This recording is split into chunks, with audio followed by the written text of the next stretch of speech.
Hey guys, how's this going? This is Rich from the Over and Back Classic NBA Podcast. Just doing a quick intro here before we get into our 5th anniversary special episode with both Jason and I. I do want to let you know that we have a link in the description if you do want to follow along with the game that we are commentating over. So the game is Warriors Mavericks 2007 Game 6. That's of the first round series. The Warriors are the process and will throughout the course of the game complete one of the biggest upsets in NBA history as a number 8 seed, defeating the 67 win number 1 seeded Dallas Mavericks. The reason we chose this game for our 5th anniversary was it's not too complicated. Baron Davis wears number 5. He's obviously a key part of this Warriors team, so we thought that'd be kind of cool. That's a fun game and a fun era to kind of talk about. So you can, as I said, you can follow through the description you follow through the link in the description. You can look for the game 2, Warriors Mavericks 2007 Game 6. It's not 100% necessary if you don't want to watch the game in the background, if you're just listening on your podcast app or whatever. I think you'll get enough enjoyment from it. It's not like we're sitting there going, okay, well, Steven Jackson passes.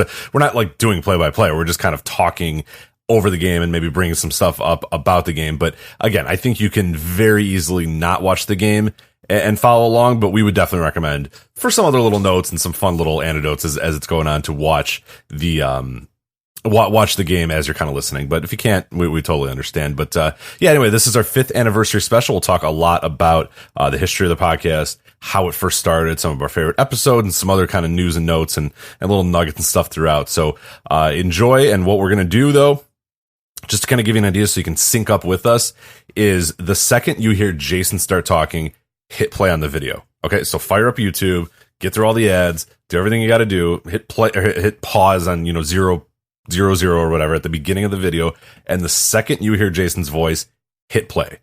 When you hit play there, we hit play, and then you can follow along. Again, we're not doing like exact play-by-play here, so it's not like you need to follow it exactly. Or if you're a second off, I think you'll be okay. But if you want to make sure you're synced up exactly with us, wait for Jason's voice, hit play, and you are ready to go for the Over and Back 5th anniversary special. Thank you.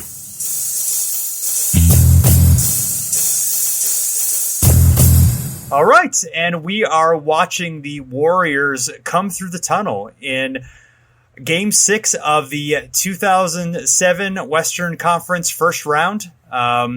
Warriors trying to become the first team to overcome or rather be the first number 8 seed to beat a number 1 seed in a 7-game series in NBA history. So, fun game to talk about, big historical moment, and some good times. Some nice Charles Barkley side swipes too. I don't know the context of this. Maybe we'll find out during this. All right. For some inexplicable reason, this file that we're watching, that you're all watching with us, presumably you should be, because it would be more fun if you do that. Sure. Features some of the game break as well. So I don't know why. Usually they cut like right into the game. This one has the game break in it. So yeah, that's nice. That's good. Yeah. So there's a mugshot of Chuck there, right? Is this from Wait, the bar fight, did that happen in Oakland or did that happen somewhere else? I feel like that happened in Florida. Oh, I think you're right. Yeah, when did old Chuck throw somebody through a window? Yeah, that was like 92-ish or so. Yeah, I don't think that's later in the 90s. Yeah, no, that was that. He had a DUI too. I feel like that might have been that too. I don't know why I laughed about that. I shouldn't laugh about that. I don't laugh about that. I'm sorry. I did not actually mean to laugh at that. It was indeed Orange County at Phineas Fogg's, a bar in Church Street Station. So, no, I'm guessing he just talked shit about the Warriors? Warriors here, yeah. But yes, yeah. Well, a team like the Warriors cannot win a playoff series against a team like the Mavericks. Yeah. Little AK-47 out here just doing work. Yeah. Right, yeah. These, the AK-47 Jazz, they were a fun team too. Kind of get a little bit horrendous lost. Uniforms though, but yeah, not great. I know they had worse ones before this, but these were not good either. They were good to go back to the modern look they for have. sure. So, yeah. Look at that. Well, I'm confident if anybody can get out of this first round, it is indeed Tracy McGrady. Sure. Yeah, who's well known for rising to the occasion and making sure that his team gets out of the first round. So I think he'll be fine. I think the Rockets are going to win this one. So. Yeah. Well, I don't know. Don't count on Carlos Boozer, though. He's going to be big. Yeah. He comes up big in the moments. So it's absolutely for sure. So, yeah. What are we doing? What is this? Why are we watching this? We're celebrating our 5th birthday as a podcast. The Over and Back Classic NBA Podcast, now 5 years old officially. Our first episode was recorded, or was released rather, on August 11th, 2014. The NBA and ABA career of Rick Barry. Richard, apparently you listened to it recently. I did. Yeah, it's bad. It's really, really bad. I mean, for us, it's good. I mean, I'll do this. Usually we're kind of like self-deprecating. I will give us a little bit of credit. I'm like, I listened to that old episode and I'm like, you know what? Our stuff now is pretty damn good compared to that. I mean, maybe it's all bad. There's the self-deprecating again, but, right. No, I mean, the content is good. The content is very good, but I believe that's maybe the second time you and I had ever talked like on air or like talked ever, you know, like maybe a little bit of like, you know, texting back and forth or chatting or whatever. But I've done the episode of your wrestling podcast before, Wrestlepective. We talked. What did we talk? DDP and Randy Savage, right, from old Spring Stampede '97. Am I right on that? Yes, yeah, you're correct about that. Yeah. So we talked then, and then we talked for the Rick Barry episode. So it's like the second time we've ever talked. So it's like, right. You can tell there's that weird early podcast thing where I say something and then you wait like 5 seconds to make sure I'm done with my sentence, and then, you know, I wait for you to like now where I know I get your cadence, you get my cadence, we don't talk over each other. Like it's that sort of thing that you develop over 5 years of doing podcasts. But that's the only problem with the first one is it's like it's kind of slow moving because we're just kind of like, hey, here's my thing, and then you're like, oh, here's my, you know, like it just kind of like we just kind of go, you know, the flow is missing a little bit. But yeah, the content is still definitely there, and you can definitely see that this is something that's going to have legs. So. Yeah, for sure. And this actually was this was the second over and back we recorded, because we recorded the Scottie Pippen episode, which are our second episode first. We recorded like a... oh, is that true? Yeah, it ended up going like 3 hours, and we decided like, hey, maybe that's not a good idea. Oh, to kick things off with a 3-hour megasode about... Right. So... no Tippin' Pippin? Yeah, that'll be... Right, so we decided to scale that one back and record a new version of it that was, I mean, it still came in over 2 hours. So we were not good at being, you know, hour and 49 minutes. Excuse me. The Rick Barry was an hour and 45. The Pippin was an hour and 49. So yeah, we weren't good at being brief at that point. We were definitely going long in this, but I think at the time, you know, my idea was that we were trying to just be really, really like exhaustive and try to like do all the research at the time, because at the time, like I didn't feel super comfortable with my grasp on NBA history. Like I was an enthusiast. I was excited about it. I knew some things, but there were a lot of, you know, part of what we're trying to do here is like learn things about these players and about these eras. And so like, I wanted to kind of like learn everything and try to convey as much as possible. And I still have a tendency to do that occasionally, but I've gotten a lot better about that over the years, and of just highlighting the key stuff or the fun stuff or what have you. So I think that's a reason too. Right. And I think if you look at the early episodes too, it's like the episodes are like Rick Barry, you know, Scottie Pippen. It's like one player about their entire life, their entire history, everything they've ever done. Like where now I feel like we pare it down a little bit of like, okay, you know what, you know, rule changes in this period, you know, this, you know, ABA, you know, just like little stuff here and there where like, I don't think our topics are as like overarching as they were in those first, when we were just like, all right, look, like let's cover Rick Barry. Like I didn't think we thought that we could do like hyper intensive episodes about what, you know, like very smaller ish topics or more kind of focused topics. We kind of felt, I think at that time, like we had to just do a player, you know, oh, it's the entire life of Scottie Pippen. And now I would never think of like, hey, Jason, let's do an entire episode only about the life and career of like one guy. Like now I feel like we, you know, occasionally, like when Manu Ginobili retired, we did a little bit about his greatest games and achievements. But like you're saying, we decided it was like, all right, Scottie Pippen, let's talk about from the minute he was born until every minute that he played in the NBA. Let's talk about it exhaustively as much as possible. Where now I don't feel like we feel that same, you know, obligation or whatever you want to say, whatever the correct word is, to necessarily feel like we have to be that like intense and in depth into one player or one particular topic. Yeah, no, that absolutely true. And I think that, I think part of that is like, now I feel like I'm more comfortable in my knowledge where I can pick and choose like the most important thing. Where at the time, like I didn't know, like I knew, you know, some things about Rick Barry, but I didn't know enough, I feel like, to like focus on like one interesting thing or one important thing. It was more to kind of get a general history of that. But yeah, I definitely think we, and even when we talk about big things now we break it down into series. Now we take it into smaller size chunks so that we're not trying to, you know, get so much in about one topic. Mm-hmm, absolutely. And like, honestly, the podcast world too in the last 5 years has definitely changed, where I feel like it's a little bit more, if we released, you know, if we just started up today, I think I'd feel a little bit more comfortable about doing like kind of the weird topics that we do.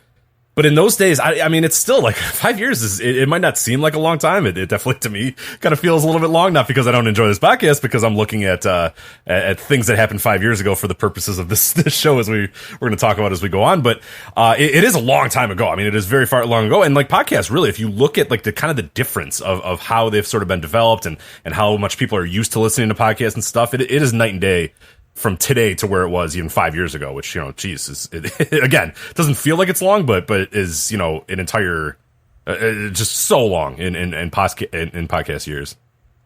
Yeah, absolutely, for sure.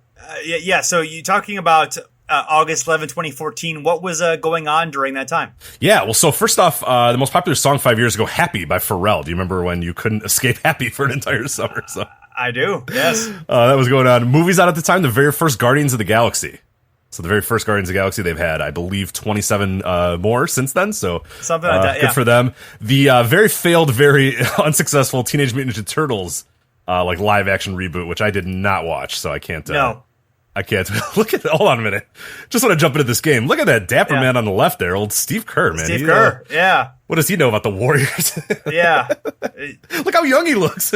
He does look young. Even Marv looks young here. Yeah, they really do, man. Yeah. This isn't 5 years ago, we should say. This is 2007, obviously. But 12 years, yeah. They've certainly aged tremendously in that time. So, yeah. Well, that coaching and that health stuff with Steve Kerr, that's going to age a guy. He's still a good looking guy, but he's definitely, for sure, yeah. Yeah, that's a rough life. Yeah, back when you can eat and have normal hours and your back isn't like in crippling pain every day. Yeah, you can do pretty well. So. Yeah, that's good. And then the Expendables 3 was out this week as well at this time. And I did want to mention that the Team USA was on their way to winning the FIBA World Cup. So okay, we're going through that right now. We're the FIBA World Cup and Team USA. The team that year, I think the talent's a little bit better. Here's the roster that you have. You have Steph Curry, Klay Thompson, two pretty good players. At that time, though, not really like, 2011, not really necessarily like kind of your world beaters.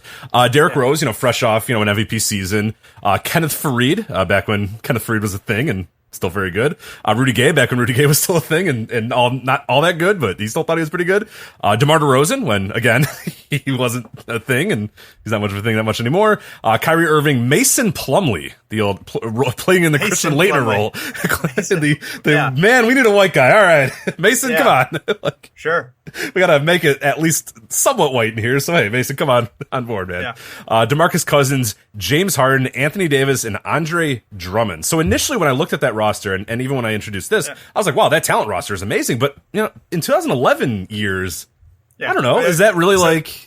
So that used to be 2014, not 2011, because of the 5 years ago. So that's right. What am I talking about? Yes. Yeah. That's right.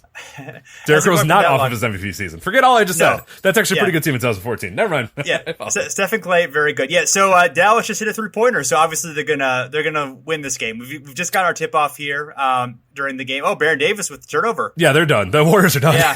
Not gonna happen. Yeah. Well, leading into this game, Dallas had actually won Game 5 in Dallas.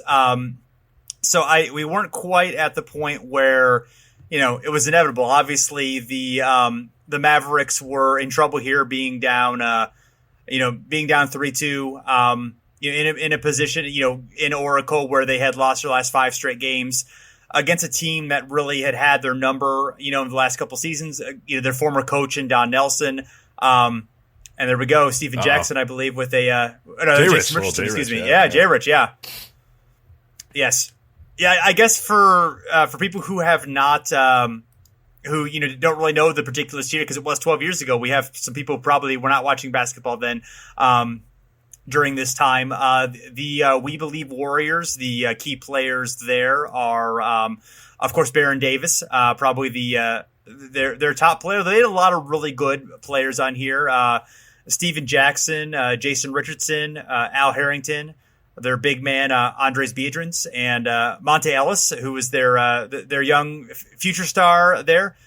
And they had all those guys, with the exception of Biedrins, were averaging 16 or more points per game. Barron averaging 20 per game.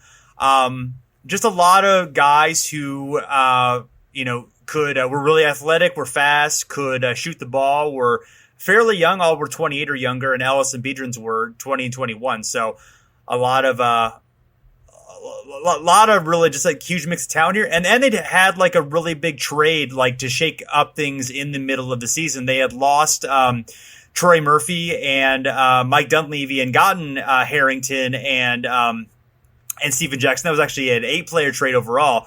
And that really shook the team up and really, they really gelled toward the end of that season to, even though they were 42-40 at the time, they had really played well that last like quarter of the season or so. Yeah, they did. They seemed to kind of find their stride in the last, even the last month and the last few weeks. I mean, they were almost unbeatable the last few weeks. Going into this series. And like you said, it mentioned the Don Nelson factor is huge. The ex-coach of the Mavericks, the guy who kind of knows all these players. A lot of these guys were obviously still there when Don Nelson's there. It's not like we're talking about 10 years ago, former coach. Like this is very recently that Don Nelson was there. So he kind of knows a little bit of the tendencies. Earlier in their series, there was some interesting ways of kind of guarding Dirk that were unorthodox, but at the time seemed to really work. And Dirk really struggled the first few games of the series, I should say. And this is his MVP year as well. This was like the culmination of a lot of things for the Mavericks at this time too, because, we talk about this Warriors team, we talk about how deep they are and all that sort of stuff. But there's a reason we're watching this game, and there's a reason this upset is as big of a deal as it was. I mean, this Mavericks team won 67 games. I mean, they had went to the finals the prior year. They, of course, had lost to Dwayne Wade in the finals. Came back next year, reloaded, recharged, ready to go. Won 67 games in the regular season, man. Dirk, runs away with the MVP, the clear MVP. We hadn't known that at that time yet, I don't think, because I think the voting, they released it later in the playoffs, which unfortunately is pretty sad given how, this all went down or whatever. But, I mean, this is a juggernaut. This is kind of the culmination of everything that the Mavericks have been building over these 2000s. This is Dirk's year where he finally ascends to the MVP role. They're one of the best regular season teams of all time after having a lot of very good years. I mean, everything was there and everything was ready for this Mavericks to go on a run and get back to the finals and maybe win that title finally. And then poof, Kalina Azubuike is the reason why they don't go on there. But I mean, it's incredible. I mean, it's an awesome series. And there's just so much going in there and so many fun players on both teams. Kevin Willis is on the Dallas Mavericks at this point too, which is unbelievable. Yes. Yeah. Right. He's not going to play because he's 77 years old. So right. But yeah, this is his last game in a uniform in his professional career. So I believe, one of the oldest players of all time, one of the players who's played the most seasons in basketball history, although that record I believe will be broken by Vince Carter, assuming he plays at all next season. And that'll obviously, he had taken a year off, so it was sort of odd for him to kind of get picked up toward the end of the year, and he didn't even play in these playoffs. But yes, it is funny to see him on the bench there. Yeah, so I'm looking at who played in the first game of Kevin Willis's career, and this is some names here. So you got it. So it's Atlanta Hawks versus the New Jersey Nets. In 1984. Okay. So on the Hawks, you have Eddie Johnson, Tree Rollins, Dominique Wilkins, Doc Rivers, and Sly Williams. Okay. And then you have on the New Jersey Nets, Buck Williams, Michael Ray Richardson, Otis Birdsong, Mike O'Creen, and Daryl Dawkins. So you can trace an exact line from Daryl Dawkins to the Saga Jop or whatever, what I mean? It's what? Right. Yes. It's insane. That is the line that I would trace as well. Exactly, that's the one that would make sense, obviously. Yes. Yeah, you look at the roster of this Mavericks team, and obviously we should go through them as well. I mean, Dirk obviously being the key player for them.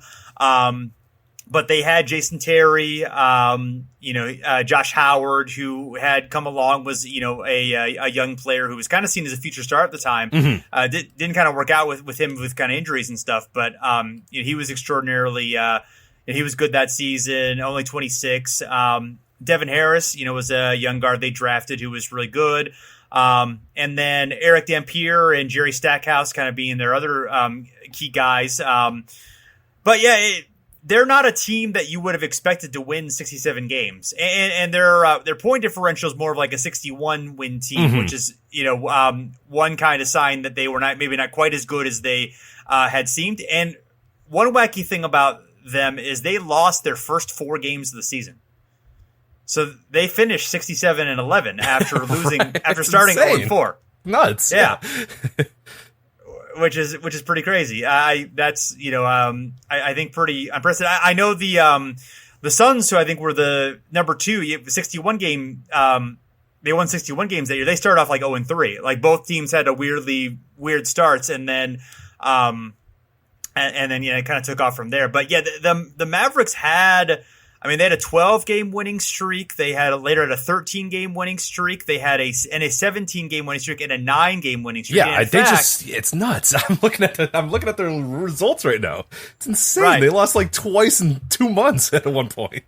Right. I mean, they basically, and they had like 5 of their losses came in their last like 11 games. So. I mean, they had just this incredible stretch between game 5 and game 72 where they lost. I'm looking here. I think they lost 2, 4, 5, like 7 games during that time. Yeah, I'm looking at. So these results are pretty interesting. So on December 11th, they lose to Utah to fall to 14-17. The next loss comes January 7th. At that point now, they are 27-8. Their next loss comes January 25th. They're 35-9. And then their next loss comes March 12th. They're 52-10. Like, what? Right. It's insane. Yeah. 52. Yeah. Even better than that. The Blazers team that, gets talked about, the 78 Blazers team. So, that obviously, a really hot team, but yeah, again, not a roster that you would honestly looking at. Not that the Warriors were going to be like a 60-win team, but you look at the Warriors versus the Mavs at this point, like on paper, I would think of the Warriors being the better team.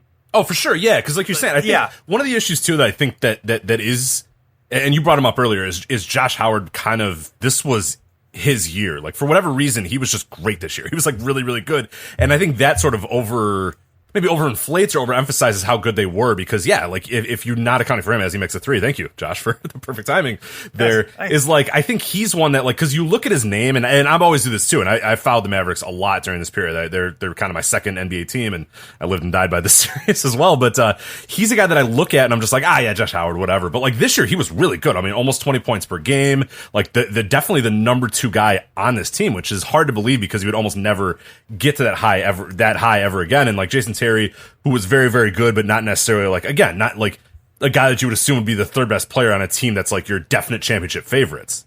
And that's what they were. I mean, at a certain point, like, you got to say, these guys won 67 games in the regular season. Like, they have to be, they just went to the finals the year prior. Like, they have to be considered favorites. But yeah, you're right. The depth isn't there. I mean, your second guy off the bench is like Devin George. It's just kind of like, oh, all right. Greg Buckner. Yeah. Like, I don't know. It is not a roster that kind of blows you away. And even Dirk's numbers, as great as they are, don't really, I mean, they're not like super eye popping. I feel like he had better numbers other parts in the year as well. But this is a year where and this is a big reason why Don Nelson was kind of sent away, is like, you look at the Warriors in this year, and their pace is number 1 in the league. The Mavericks, their pace falls all the way down to like 28th in the league. So this is a year where Avery Johnson kind of slowed things down, a little bit more emphasis on defense. They're 5th in the league in defensive rating. They're 2nd in offensive rating. So it was kind of a more methodical team than they had been prior years. So maybe the numbers don't jump off the board, but I'm still with you though. It's fascinating that this team was as good as they were when they don't look like they have the talent there. Yeah, no, it is pretty crazy, and I do think that. It was certainly a surprise at the time, but given that it looked like Dallas might not be quite as good as they were, and given that Golden State had played really well, again, that last like month of the season or so, they'd really gelled after that trade. It took a while. They didn't gel immediately after the trade, but like, again, about a month or so, before the season ended, they gelled. And Baron Davis's hamstring injury is going back into the locker room. Yeah. Not ideal, obviously. I think we got Monte though. So Monte's in. So yeah, right. Oh, sorry, not to interrupt as I talk about how we don't interrupt each other anymore. Yeah. What I think another thing too that makes this Warriors roster pop a little bit more is that a lot of these guys either got better after this year or stayed good years later, or like, because again, like Monte Ellis, we just saw him come out there and we know who Monte Ellis, but at this time he's like, just a bench guy. You saw him. He looked like he was 15 years old here. Steven Jackson's a guy who I think had some ups and downs, but I think really kind of found himself then in the NBA a few more years after this. Matt Barnes is a guy who at this time a little unheralded, but then would started kind of after the series gain a little bit more of a reputation, be known well more, a little bit more along the league. Jason Richardson, this is probably his highest high. Baron Davis, you could probably argue too, this might be as high as he goes. But yeah, there's just a bunch of guys on this team that I think did have better years or better careers after this series. So I think maybe in that sense too, it makes them look a little bit deeper because you're like, oh yeah, Michael Pietrus, he was pretty good. He was a big part of some other teams or whatnot. Whereas maybe at this time you're just like, all right, Michael Pietrus, like in 2007, I think you were just like Monta Ellis, Michael Pietrus, who are these guys? So I think that definitely helps a little bit too. Yeah, for sure. Yeah. And they, and obviously, I think that part of the reason the Warriors this team is so beloved in particular, is they just had like really interesting personalities, like a mix of like really tough guys and really fun guys and guys who were kind of jerks, but were really enjoyable to watch play. So I think they just kind of had that like down and dirty mentality, but they also, they were down and dirty team in terms of their attitude, but were also just like a flashy terms in terms of their style of play. And that's a fun mix for a lot of sure. Yeah. Oh, definitely. And they were underdogs, obviously. Yeah, and it's like, again, that's what I was going to bring up is like, I know in 2019 it is unbelievable to think of the Warriors as these like plucky underdogs, but this is their first playoff appearance since 1994. Like, there have been some lean years there in Golden State. Yeah. So, that's at that time, that was the second longest streak in history. Thankfully, though, there's some other really enough teams that in this time have made longer streaks here. So the Clippers are the all-timer from going from 77 to 1991 without a playoff berth. So they're 15 years, so they're pretty close. That's the Warriors here. Timberwolves, 05 to 2017, which they, of course, broke a few years ago. And then the Sacramento Kings, who just broke it last year, 07 to 2019. Sorry. They're still active. Still active, correct. Yeah. I think, fingers crossed, I don't know. It might happen, but West could be tough. The West is tricky, but so you have the Kings still there vying for it. But yeah, at this point, like the Warriors are this like inept franchise that can't do anything right ever, and it's hard to believe that was at one point a thing. Yeah. So is Baron Davis, is he more a Warrior or is he more a Hornet to you? Oh wow, I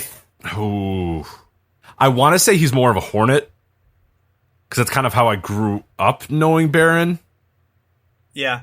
Oh, man, that's tough, though. But he's so much more prominent as a Warrior, But the problem is the Hornets need somebody. So I'm going to give them Baron. Because, like, the Warriors are good now. They got enough people now. They've got a history. They got people. They don't need Baron. Baron probably needs them more than they need them. But they need him. But, oh, man. I'm going to say Hornet, but I don't feel comfortable with it. Yeah, I could be convinced. I could be convinced Warriors. Yeah, I think people think of him as a Warrior more than a Hornet. So he played 227 games as a Warrior. So he played so he played 246 as a Charlotte Hornet and then 135 as a New Orleans Hornet, which would now be considered a Pelican. That's not confusing at all. Pelicans legend Baron Davis. Who could forget? Right. Who could forget? And then he had and 183 as a Clipper. So really three franchises there. And he has. We're not cutting the Clippers. Executive decision. Baron is not a Clipper. Is that okay? Fair enough. He has 15 as a Cav. I know the Cavs fans loved him and also loved getting Kyrie a pick for him in that trade. So right. And then 29 games as a Knick to close out his career. So yeah. Baron was super fun and. He was sort of he came to the Warriors in the middle of the 05 season, so he'd been there a couple years already. And this was actually wasn't totally healthy this year, but then he would have a really awesome 08 season after he'd play all 82 games and would probably have the best season of his career. And then with the Clippers, he was still okay, but definitely fell off a little bit after that. And playing for Donald Sterling, who can kind of play him. Right. I would have not played either. No, I would have gotten as much money as humanly possible from Donald Sterling, and then said, "Screw you! I'm gonna play like crap. Bye." well, if you're heckling me during the game, which Donald Sterling did, that would, right? I'd be negative. God, this Warriors team rocks, man. Did you see that play? Yeah. How great was that? Like Matt Barnes good. Just cutting down the middle, little shovel pass by Monta Ellis, dunks it right over their faces. I love it. Fun fact, that is the only time in his career that Monta Ellis has passed. So. Right. He was young. He was young. This is before Monta, realized the buckets and right. All could be there. Yeah. So so this 07 here, hot take for you. Oh, go ahead. Baron as a Nick. I'm just joking. Baron Nick, hey. Baron as a Cleveland Cavalier. Yeah. Hey, yeah, the Cavs love him, I'm sorry. No, that's okay. No, so this Mavs team, I believe 3 players that were later on the 2011 championship team. Because we've got Dirk, we've got Jason Terry, and then do you know who the third is? I unfortunately do. He does not play in this game, yeah. Right. So, well, actually, is it the guy you think you're thinking of, or are you talking about Eric Dampier? Because he was gone. No, I'm not talking about Eric Dampier. Okay, so you're not talking about Eric Dampier. Okay. No. Ooh, let me get it. Oh, JJ Barea is on the team this year, isn't he? Yeah. He is. He doesn't do. I don't think he does much. He doesn't play in the series, does he? He does not play in this game. I'm not sure if he plays in the series. I don't believe he. No, I think he does play in the playoffs because he plays 2 games in the playoffs. Okay. So, yeah, the Dampier thing is my favorite fun fact, is because like they bring him in as like this big man, like he's gonna change the attitude, and he really does. I mean, like he plays a huge role in that team, like getting as good as they got. And then the second he goes to Miami to ring chase, and then the Dallas Mavericks beat him in the finals. I love those. Right. We're just like, oh man, come on. I hope they gave him a ring anyway. They shouldn't have, but probably not. But yes, yeah, he was a good like defensive player. Like he was solid big man. He was kind of lampooned for that contract, but ended up contributing pretty well there. So I'm just making sure I'm not overlooking anybody on the. I don't think you are. Maybe no, because the 2011 team is Nowitzki, Jason Kidd, Terry, Karam Butler, Sean Marion, Tyson Chandler, Barea, Stojakovic, Brennan Haywood, Roddy Beaubois, Sasha Pavlovich. Who could forget him? I don't know if he was on there during the season. I'm not sure I don't know. I don't know if he was there the whole time, but. Deshaun Stevenson, Corey Brewer, Brian Cardinal, Ian Mahiney, Dominique Jones, Alex Ajinka, and Steve Novak. There you go. Yeah. No DJ Mabinga, though. DJ Mabinga, unfortunately, not there for the long haul. Not there, unfortunately. Did we just get a buzzer beater? Oh, come on. It's not No, it was a fun one. I liked it. No, I'm always in favor. Yeah. Always in favor of chucking it for a. You never know. I mean, this is pre-replay. Like they might call it. Like they might. It's true. That's a good point. Yeah, got to shoot your shots. Back in the good old days. Yeah. Hey, might as well.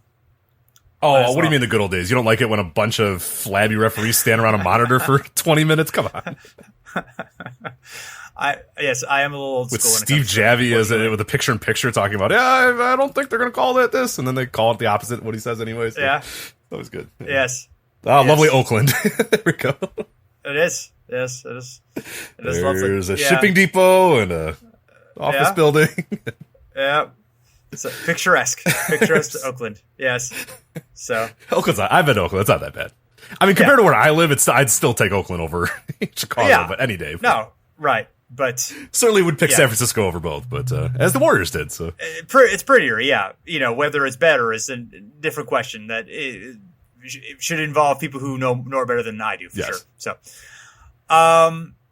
yes. So Rich, why did we decide to do an NBA history podcast? Oh man, I do not know. Why did I do this? No, I remember. Yeah, so initially, like I said, we first crossed paths in the wrestling podcast world, where you were doing a show called Wrestlepective.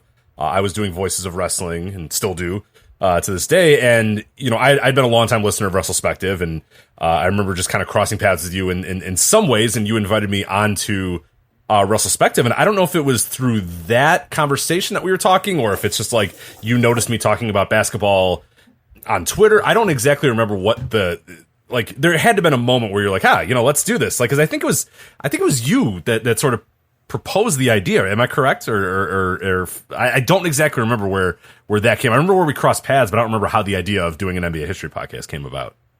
Yeah, I think we were actually talking about it for a while before we ended up doing it. Like, I just kind of threw out the idea, like maybe 6 months or a year before we even ended up doing it. Like, it was like something like I might like to do. Like, I think I just might have like randomly tweeted about like, hey, it might be fun to do an NBA history podcast, and you might have like DM me or something about like, oh, that'd be cool or that kind of thing. So I slid into the DMs. Nice, yeah. I know we both. It might have just been more like, oh, I'm a big NBA fan. It'd be fun to talk about that kind of stuff. Maybe not even necessarily before I mentioned like, hey, I want to do the podcast. But I remember, I know we'd had some conversations about it because we were part of the Podium game, the one of the HP websites.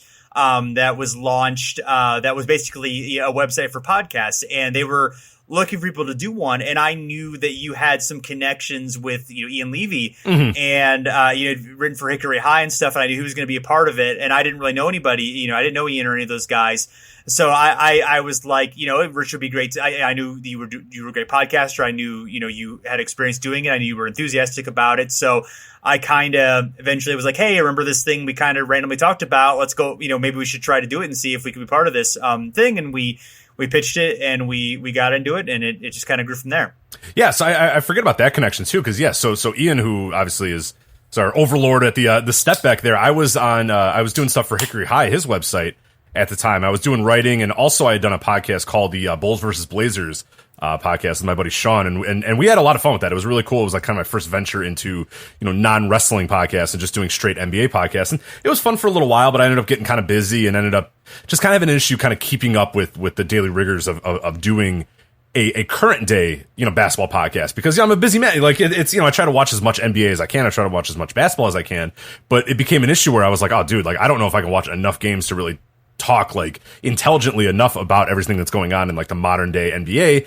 And then I think when you proposed that idea, I was like, well, that's perfect, because like, a lot of this night changing, like the stuff that in the history is the history. And I'm much, it's a lot easier to read and kind of do studies and do all that sort of stuff and go back and do deep dives and do stats and like, check around Basketball Reference and do all that sort of stuff, more so than like sit down and watch, games every single night and follow every single game story and watch every highlight and do all that sort of stuff. It was a lot easier to say, hey, yeah, like we can focus on one topic and I don't have to watch all of the NBA. So I think that was like, I'd kind of gotten burnt out on doing a basketball podcast, but then I realized no, I can do that sort of basketball podcast, because that's gonna be a lot different, and it's not going to be as kind of intensive as trying to follow and watch every single thing that's going on.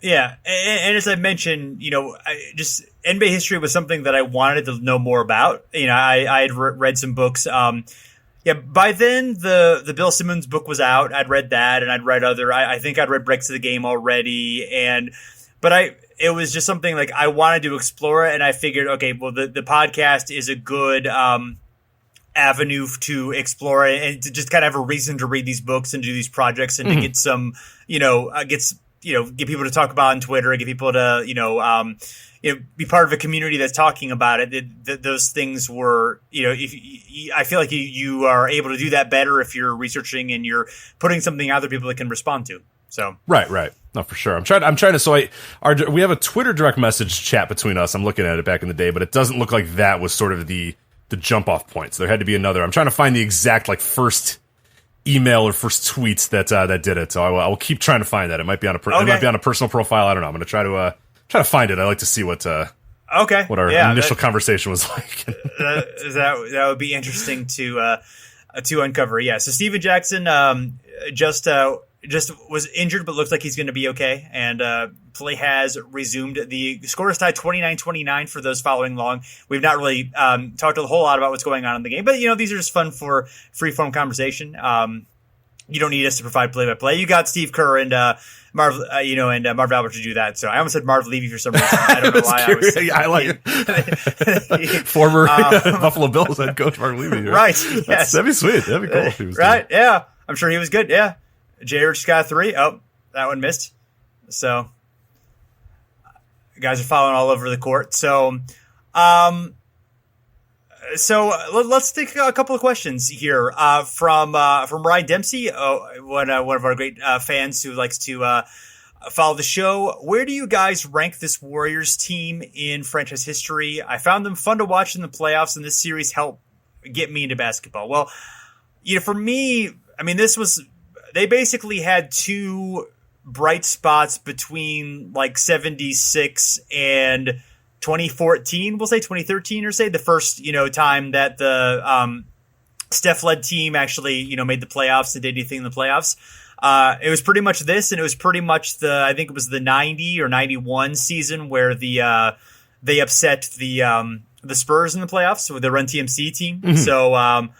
So in that sense, I mean, I think they're certainly, really, they're beloved, I know, by Warriors fans. I feel like some Warriors fans love this team even more than the current, the Curry team in some ways. I think just because they had an attitude that was just,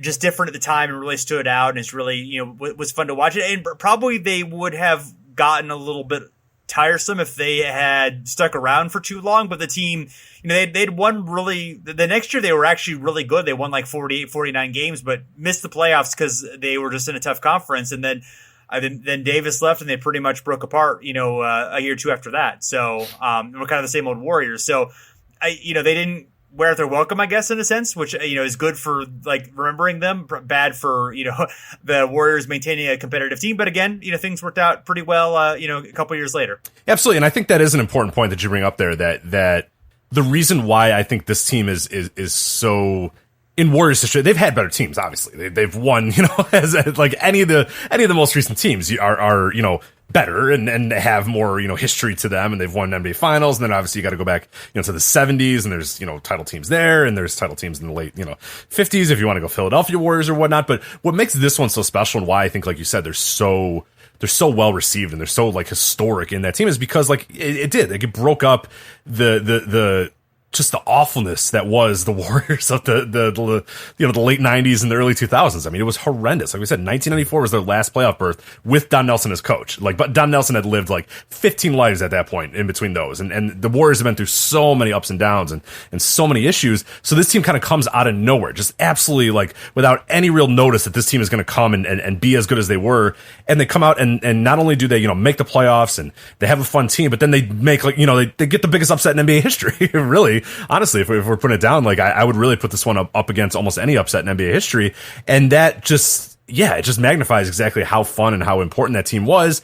And then, like you said, it was just gone. Like in that poof, the next year, they're really good, but they don't make the playoffs, and then they're gone. And then it's all done and it's all over. Whereas like now, again, if the Warriors had won their one NBA final and then it all fell apart after that, that might be the team that people go, oh my God, that team, but now they've kind of hung around a little bit. It's hard to identify like one Warriors team, like which of these last 6 years Warriors teams is your favorite. It's like, I don't know, Right. like I guess, I like the 73 win team a lot because that was kind of fun, but then they didn't even win the finals and at least that had fun one. I guess the first title team was pretty cool, but like it ends up where you just kind of lump it into an era. Like I don't know that if you asked a Warriors fan, hey, what's your favorite Warriors team? They're going to be like, oh, it's definitely the 2018 Warriors. Like, I don't know. Like, would they? I don't think they would. Whereas this team, you could just so vividly pick a year and say, oh, that team. That team really stuck out to me because it was just so unique and so different. But, it's definitely up there for me in terms of your Warriors franchise history, as well as like that one of the early 90s ones. I think, like you said, the 91 team that made it to the semis that beat the Spurs, that one is probably my favorite because it's again, like the style of play that they're playing is just totally different than, anything really that had been going on at that time as well. So it's always fun to watch. Stylistically, the Warriors are always kind of adapting and changing the NBA in a lot of ways. And it didn't stick every single time, but now it has. But in these other times, they had fun styles that didn't necessarily carry over. Yeah, and I think this team was important in that style shift in the NBA in the late 2000s that carried over into the modern Warriors, along with the Suns, obviously. But I think the difference between that team and this team is this team was mostly without traditional big men. I mean, obviously Biedrins was there, but these were guys who were all, most of them were like in the, 6'7" to 6'9", 6'10" range, and were just guys that kind of like flew around the court and were really athletic. And, but were also like, they were, they were bruisers. I mean, they were tough guys too. They were big guys. They were, guys who were hard to just, run over defensively. I mean, they weren't all like outstanding defensive players, but, someone like Steven Jackson could stand up and be tough and make it hard on Dirk Nowitzki despite the, the height advantage because he was sturdy. He was a guy who, and they were, I wouldn't say they were like some genius defensive team, but they were smart enough to just kind of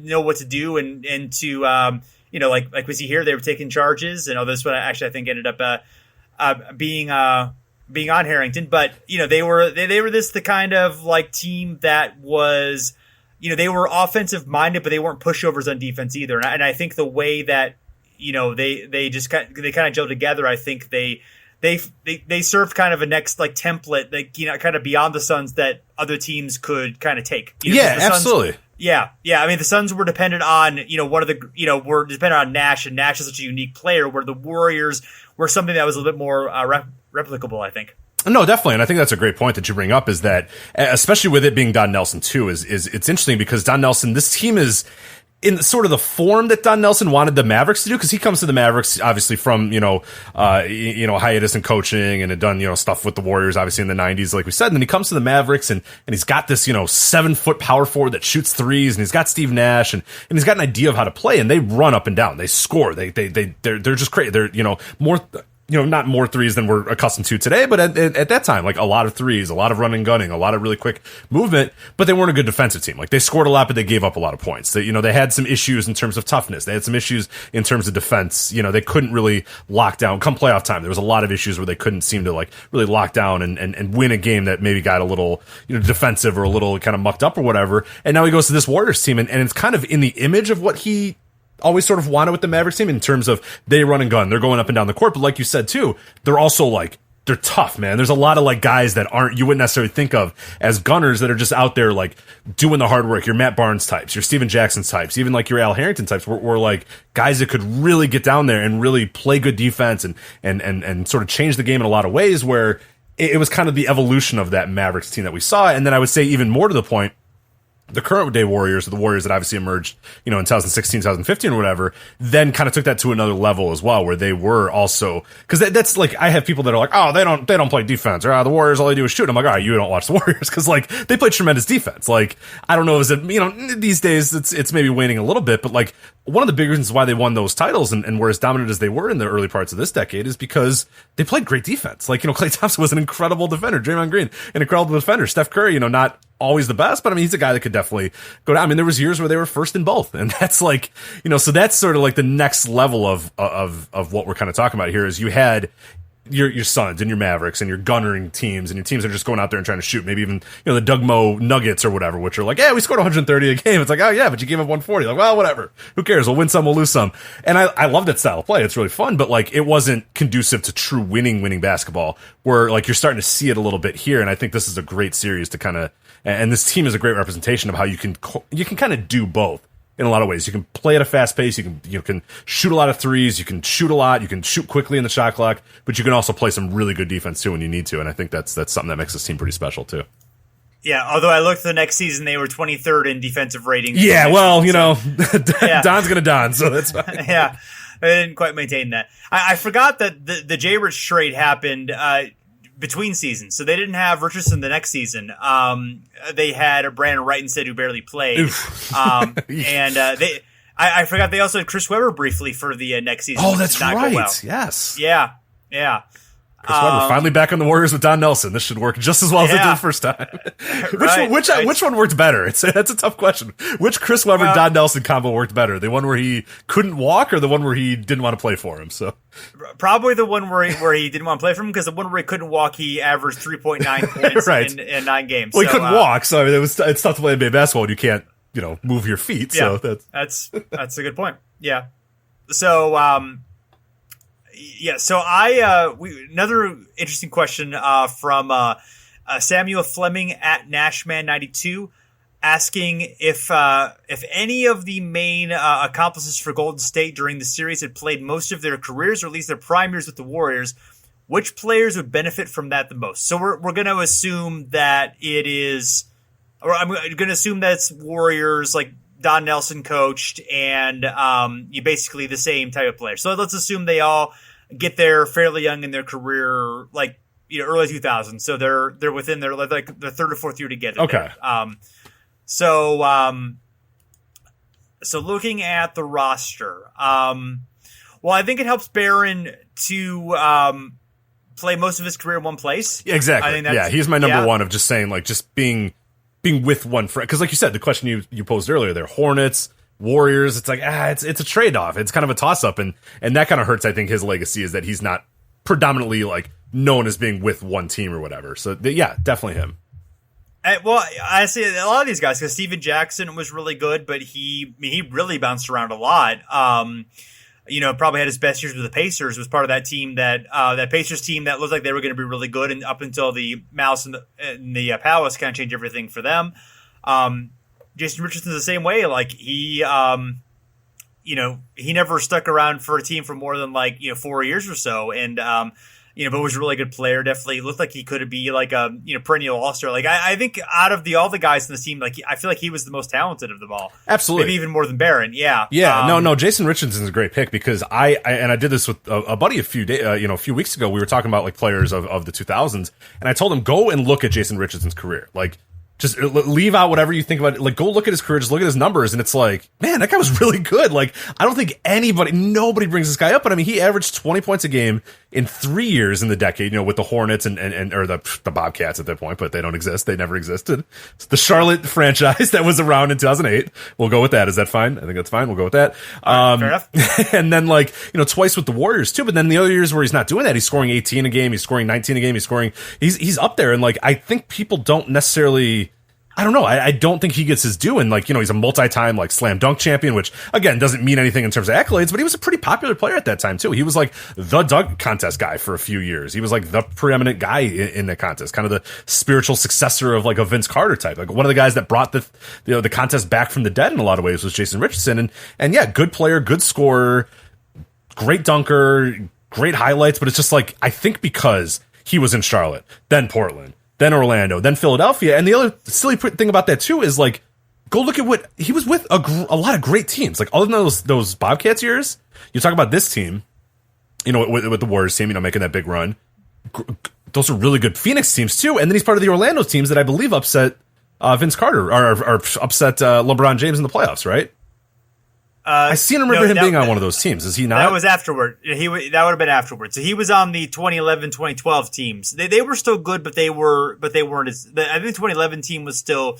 That was the last Dwight Howard year. That's right. Okay, so he was in the tail end of that. Okay, so he wasn't in that, but he was in those pretty good Phoenix years. I think they had that 1 year. Yeah. With Gentry as their coach, I think they got all the way to the Western Conference Finals, right? Yeah, during the Alvin Drench years. I want to say 2010. Yeah, they lost to the Lakers in that year. So, okay, so the timeline a little off there in terms of Orlando, but yeah, still those are still some pretty good teams, and the Phoenix team is pretty good. So he's got a pretty good track record. Then obviously it just it kind of all falls off. But I mean, still a decade of pretty good production. But I don't think anybody would really consider him, like you said, any sort of. Also, he didn't make any All-Star teams. He didn't really maybe stand out in his position. But I think he's a guy that does get lost to time a little bit, and maybe be regarded a little bit better if he played 10 years with the Warriors as opposed to with Phoenix and Charlotte and all that sort of stuff. So right, yeah, and you look at kind of his prime years, 04 to 2012. I mean, he averaged 18.2 points a game, shot 38% from three. 5 attempts per game, which was a decent amount at that point. I mean, he was efficient, offensive player. He was really fun to watch. I mean, he was an incredible dunker, obviously with in game and in dunk contests. I mean, he was really a guy, and he, like you said, mostly on winning teams, particularly later on in his career. With those, and I think that Charlotte year was the year they made. That was the year they made the playoffs. Oh, there you go. Yeah, so. Was and Steven Jackson was there too. So, or was that the year they made the playoffs? That might have been the year afterward, actually. But no, I'm sorry. That was the. I don't retain much Bobcats history, so I'm sorry. Right, I apologize. Yeah. Yes. So, but Steven Jackson was on the. He's probably the greatest player in Bobcats history. I think if you're if you want to think. Well, I guess we got Gerald Wallace there, but I'm going to go ahead and give it to Steven Jackson. Oh, this Emeka Okafor disrespect will just not stand, sir. I'm going to make an executive decision and say that Steven Jackson. Hold on a minute. Hold on. Let me I'm not ready for that yet. One second. Let me. All right. No. Let's see. You might be right. So who are our contenders? It's Gerald Wallace. Okafor. Yeah. Okafor. According to NBA history, the best player in Bobcats history is Kemba Walker. So that's and Muggsy Bogues. Yeah, again, Larry Johnson is my pick. Right. Yeah. All right. I think it's between those. Okay, so it is definitely between Gerald, Steven, and Emeka. I think is. I'm disqualifying Emeka. Emeka's gone. I think I'm going to go Gerald, but if for the purposes of us agreeing, I will go Steven Jackson if that helps. Well, we don't have to agree. I mean, I guess my reasoning is that the year they made the playoffs, which is 2010, they're 44-38, first in the league in defense, and defensive rating. They had Jop as well, so they have got a Dallas Mavericks all the worst stalwart here. Yeah, right. Yes. Wait, who are we comparing? Gerald, Gerald. I think Gerald and Steven are two. He is on this team. Okay, yeah, he's on this team. All right, well, yeah, I guess probably I have to give to Jared Wallace. I don't know if I like it. He was just there longer. He was I don't love it either. I don't love it either. He just was there longer. I think he was on that original. Wasn't he like the first free agent they signed? Like the big free agent coup was signing Gerald Wallace from the Kings. Was he a free agent or was he actually an expansion draft? You're right. He might have been an expansion draft guy. Let me find that out here real quick. Expansion draft. There you go. What are you doing, Kings? Come on. Yeah. All right. I don't like it, and I don't entirely. Well, no. Hold on. No, I don't want you to not like it. I want you to like it. Well, I mean, I think we need to. No one's gonna like. We're not gonna like anything about the Bobcats. Let's be honest. Well, that's true.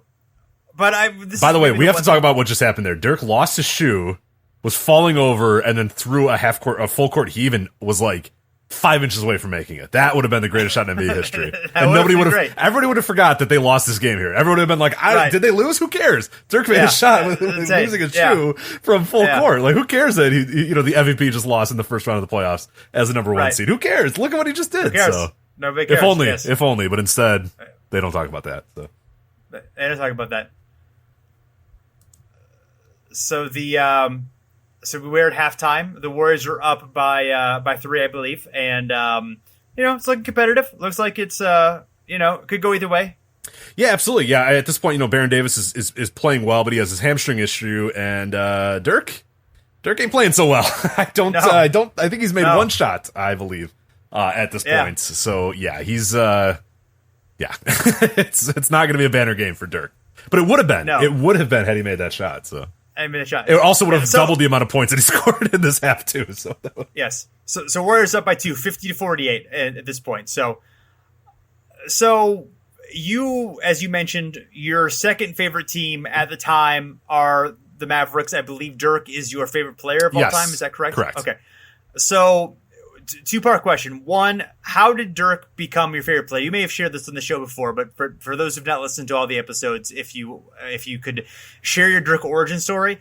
And second, what were you thinking at this point? Because obviously I'm sure you're rooting for the Mavericks here, but also you have to admire the Warriors from a certain point of view, I would think. Yes. Okay. So the origin story to start off is, so I obviously grew up in Chicago. I think most people listening to this probably know that. If you don't, I grew up in Chicago, and 32 years old right now, or 31. I forget how old I am. That's probably good that I don't know how old I am, and I don't want to know how old I am. I'm somewhere in there. I'm old as hell. Who cares? Anyway, somewhere in the 30s. Yeah, who cares? At that point, who cares, right?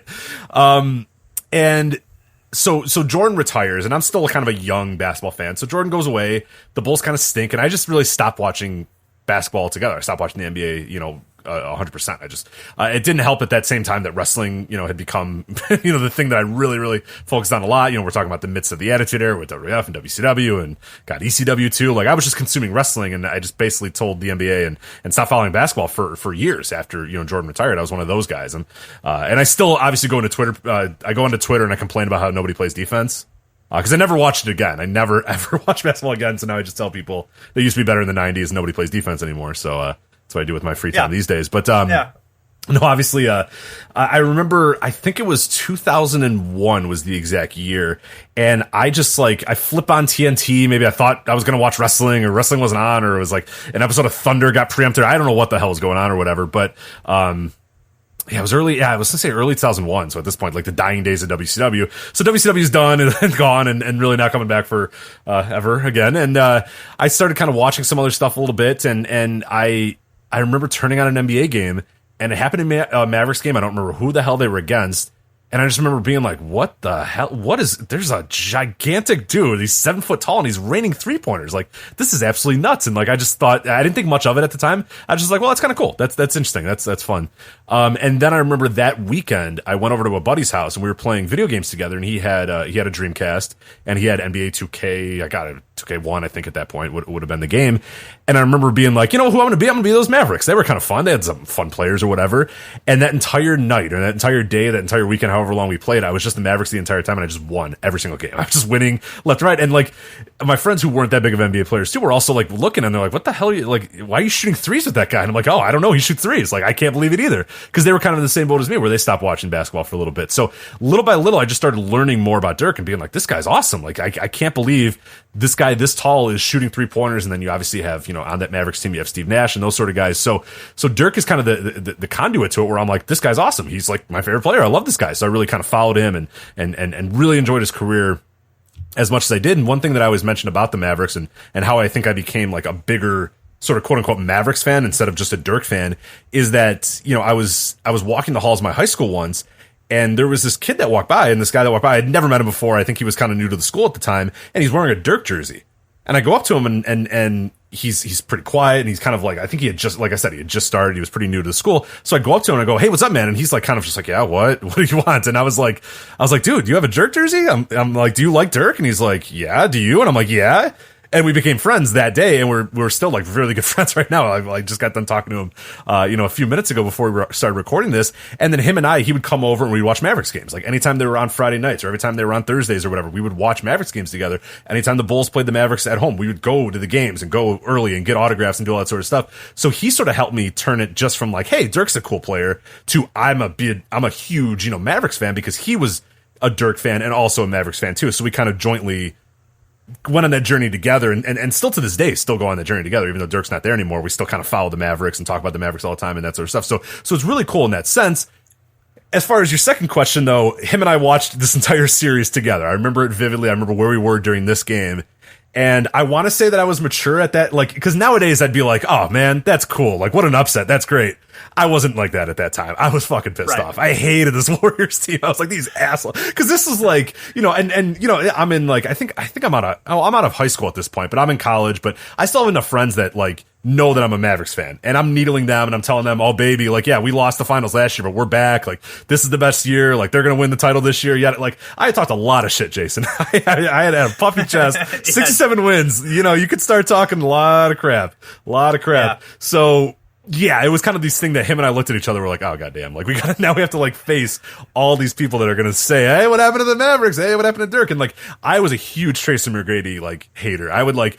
I always talked about this on the podcast too, and people, old time listeners, will remember this too, that like my friends were like divided in a Tracy McGrady versus Dirk camp for some reason at that time. So you had to choose one. You couldn't like both. You had to be like, all right, do you like Dirk or do you like T-Mac? I don't know why you couldn't like both, but that's what we decided. You had to only like one or the other. And I talked a lot of shit about T-Mac losing in the first round all the time, including this year where he's en route to losing in the first round again.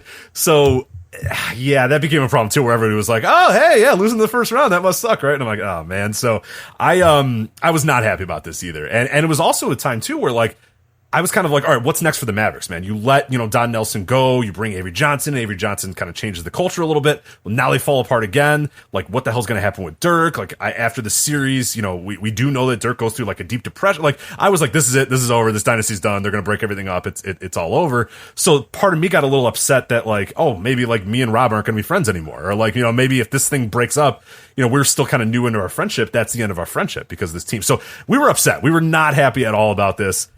You know, 31/32, whatever the hell I am, year old me would be totally fine with this because I'd be like, oh, I just watched history. That's great. You know, whatever I was at that time, I think 20-year-old me, not so happy. I did not enjoy it whatsoever. So, yeah, well, that makes sense. And I probably, at a similar age, I probably would have had this similar attitude if the team that I, you know, was rooting for lost, you know, in this manner. And I think maybe.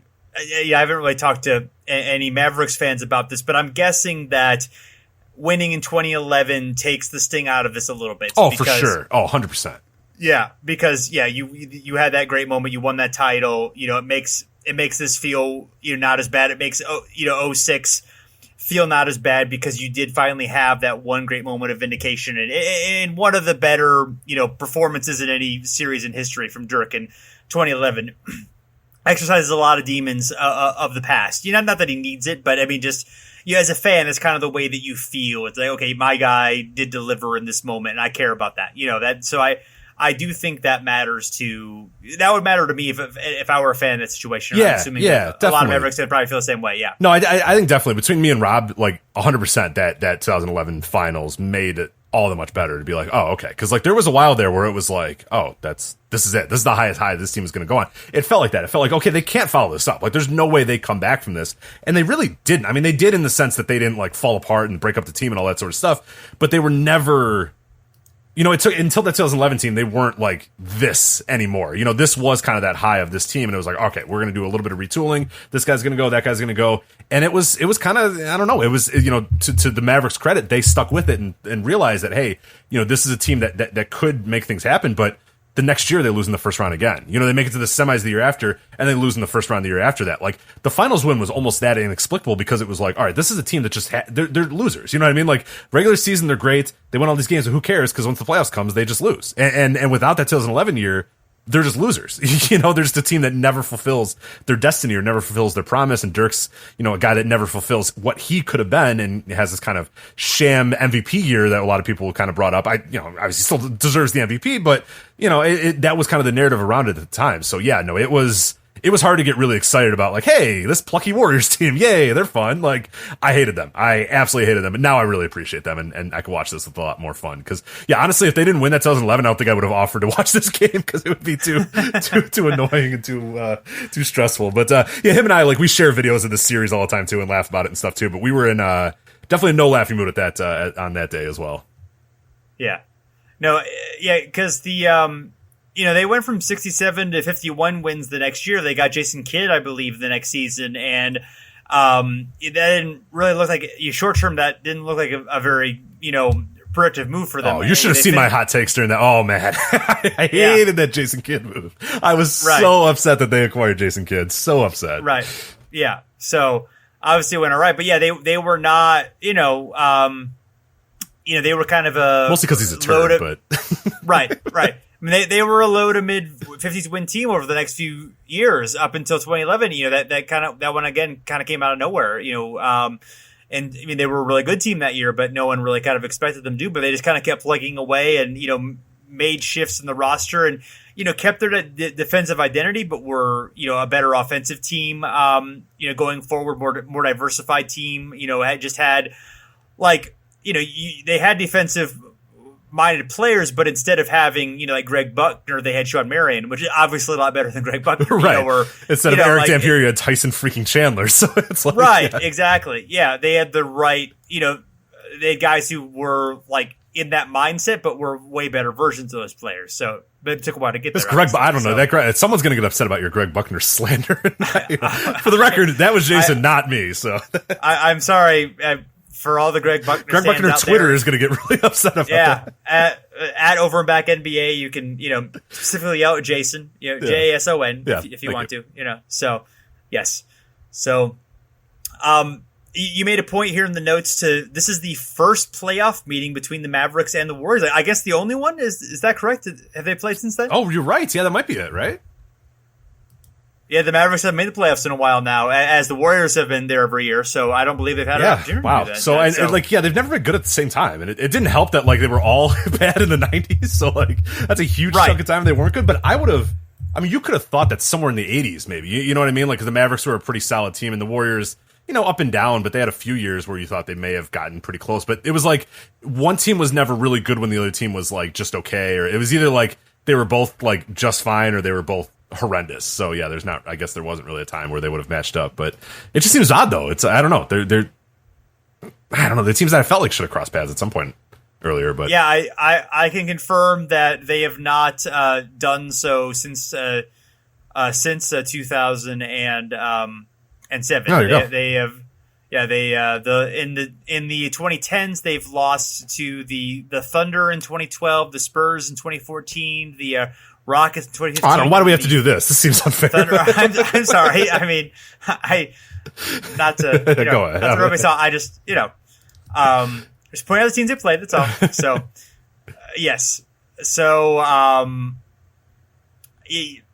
yeah. So yeah. I mean, it is. The Mavericks have been so, a very good team for so long, with the exception of the last 3 or 4 years, but still, like, I guess they've been okay enough, and they've had Dirk to not really be thought of as like a team that's, like, I think they're still considered a good franchise, even if they haven't been good. And then, obviously with Luka and with Porzingis, they're, considered a team that's probably going to be on the rise again. But yeah, they were a really bad franchise for a while too. I mean, they were a really bad franchise basically through the entire 90s. I mean, I think they had a 9 or 10 year playoff drought, up until recently. Well, I'm sorry, excuse me, up until the early 2000s. So yeah, I mean, they as you talked about, they kind of were in the same boat as the Warriors, though not quite to the extreme the Warriors were. Yeah, it's interesting that they haven't really ever. I mean, you're looking at the one time, like I mentioned, the 80s is about the only time where I thought they maybe could have cross paths, but then again, the Warriors weren't really like, it was the Mavericks were pretty good in those 80s years, but yeah, the Warriors were, I guess just 87 would have been the only year, I think, right? But then did the Mavericks even make so the Mavericks made the first round that year, and the Warriors lost in the first round no, they made it to the semis that year, so I guess that could have been the one year, the George Karl Warriors. If I wonder how the playoffs, let me look at the brackets here, see if that could have been the year where that could have happened. What year are we talking about? Yeah, 1987. I'm trying to look at it's hard to tell who the seeds were. They don't have the seeds here on Basketball Reference, unfortunately. Yeah, I guess that could have been the only other year that makes sense that they could have crossed paths was that 87 year, but yeah, and the Warriors also had they had a 9-year gap between 78 and 86, and then also a 5-year gap between 08 to 2012. Yeah. So that's not good. No, that's not good. There used to be a time. Oh, Chris Cohen, the good old days. Yes, the Cohen years. The Cohen years. Yes. So, oh brother. Yes. So. Oh, by the way, I found our first email. Do you want to? Oh yeah, good. I did. Yeah, I was able to find it. So this is June 16th, 2014, 3:20 p.m. Jason, you sent me this message. We had apparently talked before, but I don't remember where we talked at or how. I couldn't find anything else, but this is the first one. This is a good one though, because it's titled. The email is titled NBA Podcast, so that is as early as we can get, I think. All right. Rich, just wanted to gauge your interest in attempting to do a classic NBA podcast together. Maybe something once a month in which we look back at a player's career, talking about their classic games and career highlights and that sort of thing. Could rely on old footage, old SI and other articles, and so forth for research. Just an idea. I don't want to add too much to my plate, but I've had interest in something like this for a while. I think at one point we talked about looking at the Bulls-Celtics series in 2009. I don't think we've ever actually done that, but that's no. Yeah. I feel like what we wanted to talk about. In 2014, we wanted to talk about a game from 2009, and that was going to be our history podcast. Well, hey, this thing that happened 4 years ago, that's kind of cool, right? You also said we could have guests, too. Let me know if this is something you maybe be interested in pursuing. And that's exactly at the time you were talking about as well. I said, this is something I'd definitely be interested in doing. It sounded like a great idea when you first came up with it, and I think there's still a lot of potential there. I may be porting over to a new site in the next few days. Let me pitch this to them and see what they think. And if so, we already have a platform ready to go. So that's the aforementioned the podium game. Game. Yeah. There you go. Right. Yeah. That's it. That's how it starts. Good times. That's how it started. Yeah. Yeah. So yeah, because I think we talked about it at one point. I think the idea was to look at like old playoff series and to like watch a game and talk about a particular game or something like that. I think that might have been the idea I had for the series before it kind of evolved into different NBA history topics. But so I think that's might be where the Bulls Celtics thing came from. But that'd be a good one though. That it's been long. Now it's like now it is like then it's like what the right. Here's our NBA history podcast. Remember Joakim Noah guys? And it's like he's still like playing in the league. Like Paul Pierce, huh? Wow. Yes. He's still there. Like, all right. But now he's old as hell. Paul Pierce is old. Rajon Rondo, he sucks. He might not even have a team next year. You know what I mean? Like now I think we're good. Like now, Joakim Noah doesn't have legs. It's perfect. Right. That would be good. Yeah, Luol Deng, I think, might still be on the Lakers roster, but they don't play him. Right. So. Yeah. Yeah, half those guys are Lakers now. So, right, exactly, LeBron has assembled them all from first. Right. Yeah.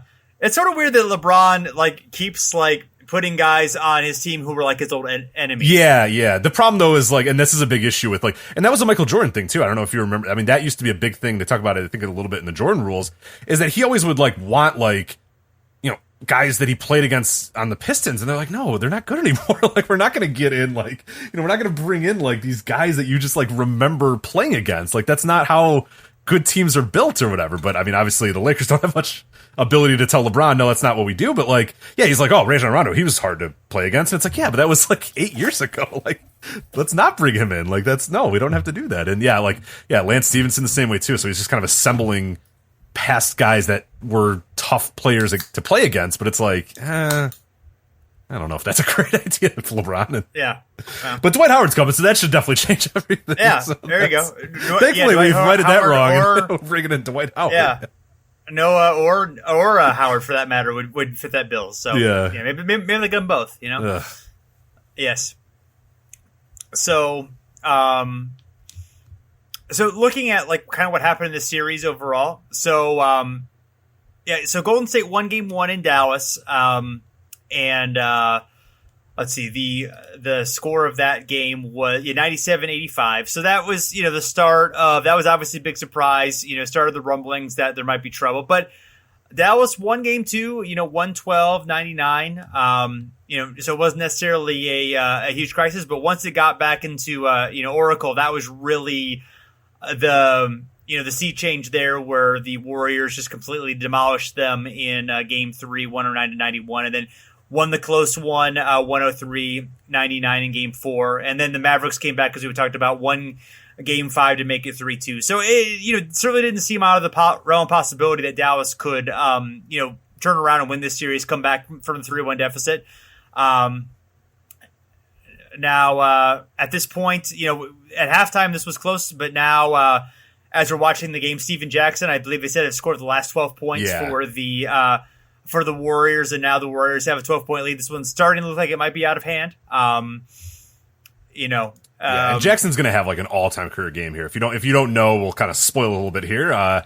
He is going to go 7 of 8 from 3-point, 10 of 19 from the field. He's going to score team high 33 points. I think a game high 33 points. Yeah, too. So 33 points for Steven Jackson on 7 of 8 3-point shots. It's he's feeling it. Pretty good. He's feeling it.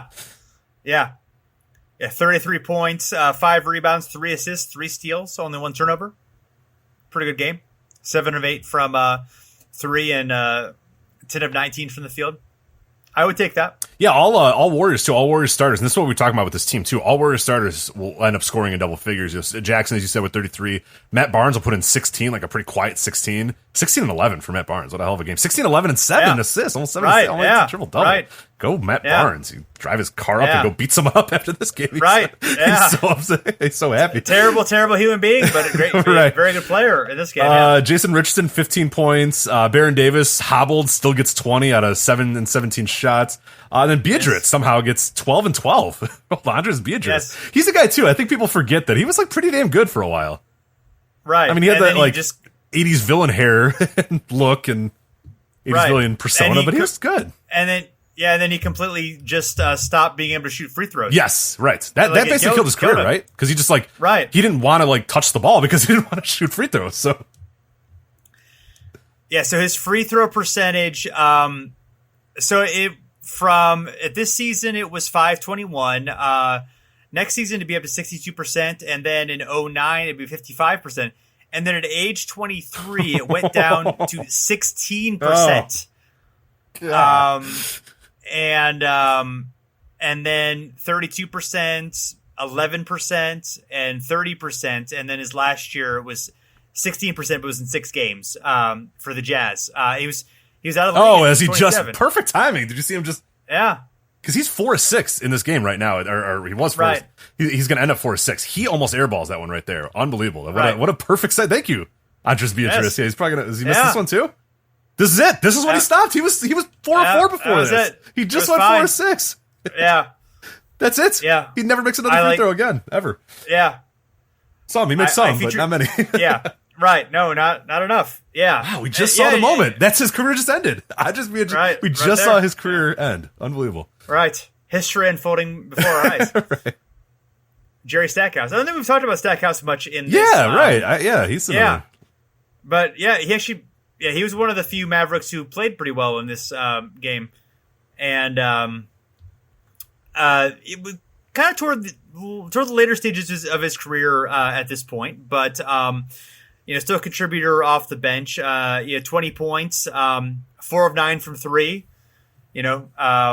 Leading. He and Josh Howard were the leading scorers for the Mavericks in this game, so he was only in 27 minutes. So playing pretty well here. Yeah, how long? He didn't last that much longer, right? I mean, shockingly, he did, because he played like forever. But you kind of forget that he played like there was like a Milwaukee year, there was like a Miami year, there was like a Brooklyn year, like an Atlanta Hawks year. Did he play for the Atlanta Hawks? Did you remember that? I didn't at all. I don't think that's real. I think Basketball Reference has an error there.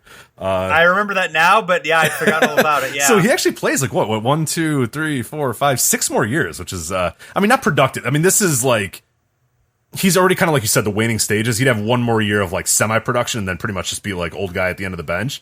But, yeah, Stackhouse is a guy. I don't think he gets nearly as much love. Oh, a little Austin Crozier, Baron Davis brawl. There we go. I forgot about this. Oh, and a referee gets thrown down, I think. Who fell down? Oh, yeah, well. Wow. I forgot about Crozier being on the Mavericks at this point. I always think of him, of course, as a pacer. Yeah, there's Kevin Willis there. Let's see, hard foul or good clean basketball? That's probably pretty clean. Yeah, it's clean.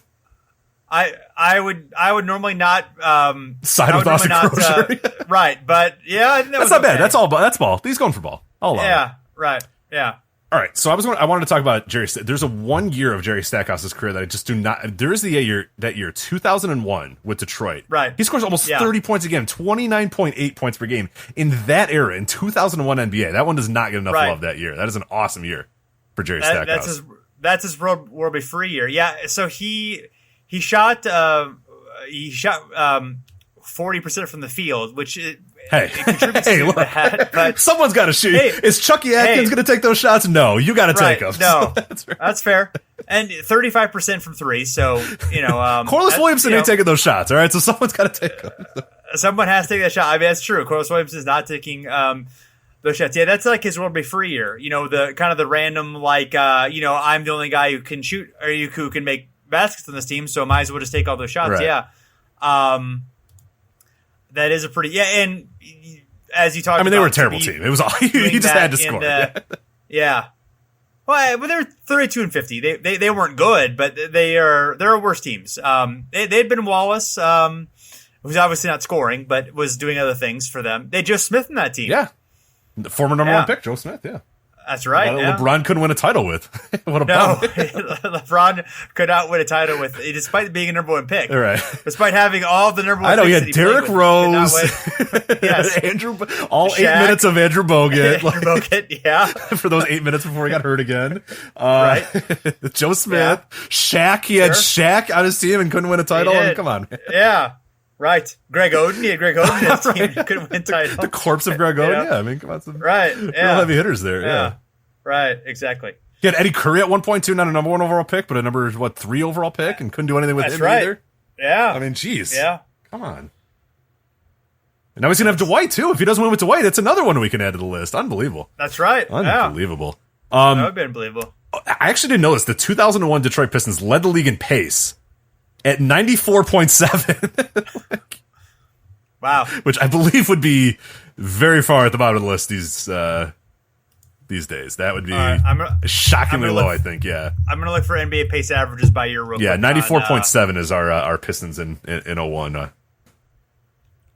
Okay, so the average last year was 100 exactly. So that would have been above average before 2015 would have been the last year that would have been above average. Okay.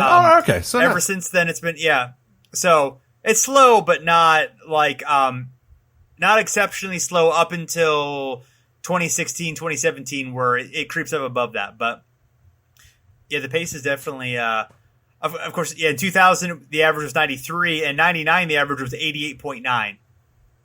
Games were slow back then. Ugh. Yeah. In 74, the pace was 107.8. See, that's my kind of basketball. Yeah, those are the good times. Yeah. So. Is that Sarunas Jastrzkiewicz or whatever the fuck? I don't know how to pronounce his name. I think that was him, right? Yeah, Jazzy Cabbages, I believe. Yeah, there he is. There he is. Nelson would call him. Yeah. He's going to play 52 seconds in this game. Make sure we are aware. We hyper focused on that. He was part of that trade too. Yeah. Right. Yeah, he was. Yeah. Yeah. A lot of white guys for a bunch of black guys trade. Right. When the Pacers decide they have to trade all their black guys off the team. Yes. That's jokingly, but like you're going to read the names here. I'm telling you. Sarunas was in there only so they could be like, no, it's not because of that. Why we traded that guy? Obviously, we didn't do that. I mean, come on. All right. Let's see. That is my most hated team of all time. There's a Pacers year. I went to a Pacers Bulls playoff game. I want to say maybe 2 years. Maybe I forget what year it was, but they were just like Tyler Hansbrough and Troy Murphy and Jeff Foster, and it's like, gross. What a terrible team. That was gross. Yes. So, so I definitely did go to a Pacers game sometime in the late 2000s when they were playing the Hawks. Oh, this starts your Dunleavy hate, right? This is when you started hitting Mike Dunleavy. Yeah, that was when I heckled Mike Dunleavy, yes. And then he made a bunch of three-pointers and shut me up. But I got a little belligerent and I started chanting that he was too slow. Well, he's still a turd. Who cares? Yeah, you're not wrong. Yeah. That's true. I'm not wrong. I was maybe a little bit loud about it, but I wasn't wrong. I support the way you. Yeah, I didn't curse or anything. I was just I just said he was too slow. So, okay. So it was Ike Diogu, Mike Dunleavy, Keith McLeod, and Troy Murphy to the Pacers for Al Harrington, Steven Jackson, Sarunas Jastrzkiewicz, and Josh Powell. So. Oh wow. Okay. In this year, that's a horrendous trade. Like, they gave a lot of talented players to the Warriors, and the Warriors obviously used those talented players. But those guys were weirdly good for the Pacers for like a few years. So, on its face, a bad trade, like watching this series, but those guys did play important roles in the next good, Pacers team. So, I'll allow it, but. Did they? Were they? I mean, I'm like Dunleavy were they in the Pacers? Yeah, so they go. Those guys hung around like way longer than you think they should have hung around because you're like, well, why are those guys still there? The year I want to say, maybe 2011 was the year where a lot of those guys are still on that team. I want to say. All right, Dunleavy's still there. They're 37-45. They do make the playoffs. They lost. They lost to the Bulls. That's okay. So that's the year. That's the year I went to then. So. Yes, so they have Granger, Collison, Hibbert. Dunleavy's the only one left. They didn't have any of the guys there. So, maybe not then. Okay, all right. It would have been the following year where they were 42-24, where they had that was the year that Granger was still good and George was starting to come into his own. So that was the year they were really good. But yeah, they no longer had they did still have Jeff Foster. So. They were a white guy representing there, yeah, for sure. Okay. They had Hansborough. They had Jeff Foster. The white guys, they become a dime a dozen after a while. Lou Onmonson as well. He's European, but we're going to still count him in this. So, Kirillo Fensenko. That's not a real person. So, yes. Yeah. So. Okay, that's fair. All right. Yeah. Yeah. So the Warriors are now up by 23. Yeah, so we're chucking. Dallas is falling apart here, man. We're just right. We're just throwing shots up here. This is not good. This is silence in the room with me and my buddy who just thinking of all the shit we talked. Yeah. Well, especially too, you have to compound that with the fact that they go to the finals. Right. The last year. They won the first two games. Right. Yeah. Like they're there. It's like, well, they're going to win the finals, man. And then Dwayne Wade's like, oh yeah, wait a minute. I'm a superstar. And now I get, and now I'm like ascending before your very eyes. Oh boy. Matt Barnes just. Yeah. Matt Barnes. Yeah. Throw down lefty. Played a great game here. I kind of forgot about Barnes being, playing this well for this team. I love a lefty dunker too. Is there nothing better than like a lefty going down the lane and just throwing it up? It's good stuff. That's good. It is good stuff. No question. But yeah, so you compound that with like that series going the way it went, then like the low of that, the high of hey, 6-7 games, okay, never mind. Dirk's the MVP, we're back. There's no layover, they're ready to go, and then this, and it's just like like This is not good. This can't go well. Yeah, absolutely. I was gonna look at the number 8 versus number 1 upsets and try to contrast which of them was the number. Off the top of my head, I know Nuggets, Sonics, of course, in '94, and then I think Knicks and who the hell did they beat in '99? Such a weird year. I don't know. Like, I feel like I know most NBA playoff matchups all time because I'm a weirdo like that. But 1999, I don't think I know. That wasn't the Hawks, was it? It might have been the Hawks. Oh, I'm sorry. It is. No, it was the Heat. The Heat. Yeah, but every one of those teams was fake that year. That was a stupid year. Yeah. Wasn't there like a 1-game difference between the Heat and the Knicks that year or some stupid stuff like that? It's a stupid year. It was not that big of a difference. Yeah, it was more than one, but it was like 5 or 6 games. It was not a real. Obviously, it was not indicative of a normal year. So,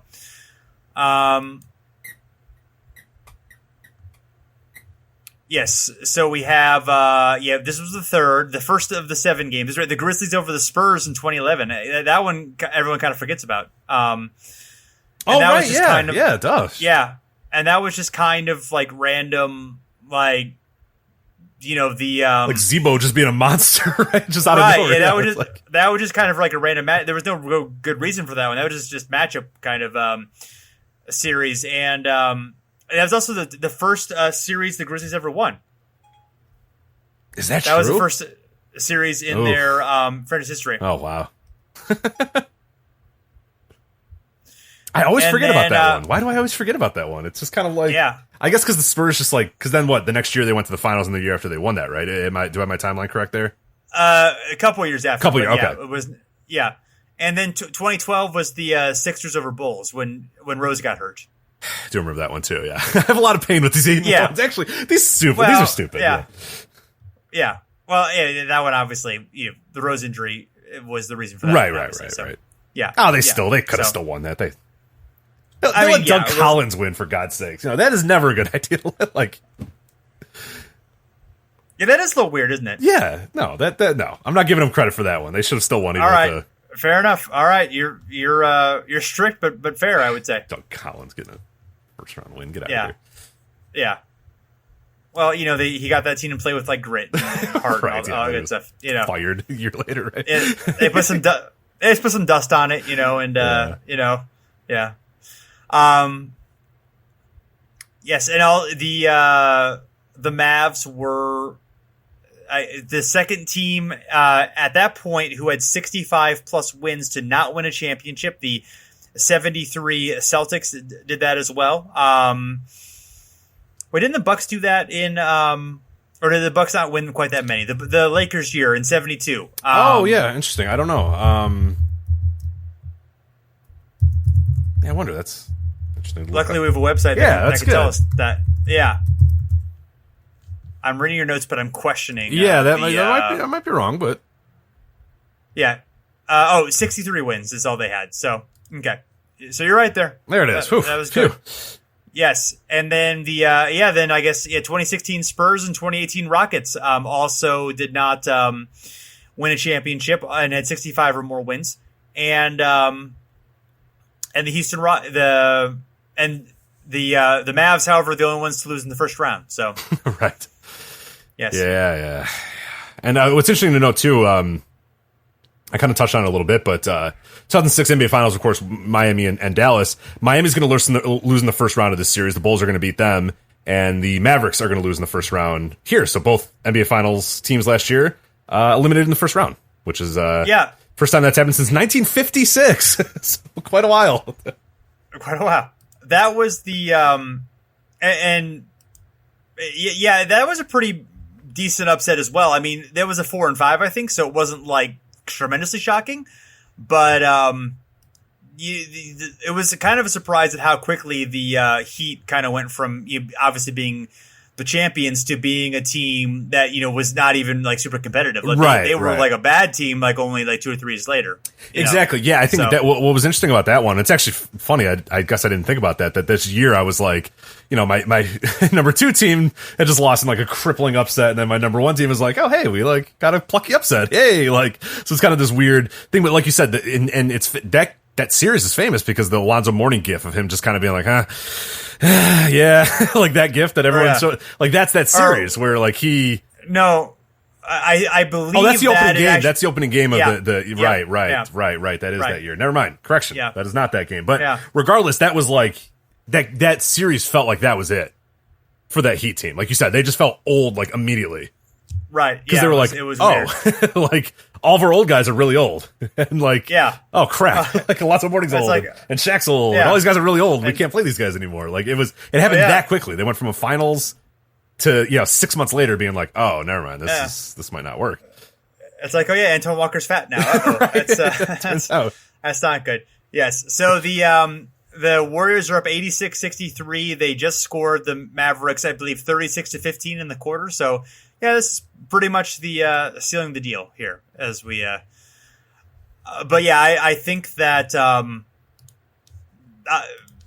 obviously, being an Oracle, the incredible atmosphere. I mean, that obviously adds to the magic of the series in this game of the fact that they had, the crowd seemed to, will them, to an even greater height, and led them to the series. At least it felt that way for sure.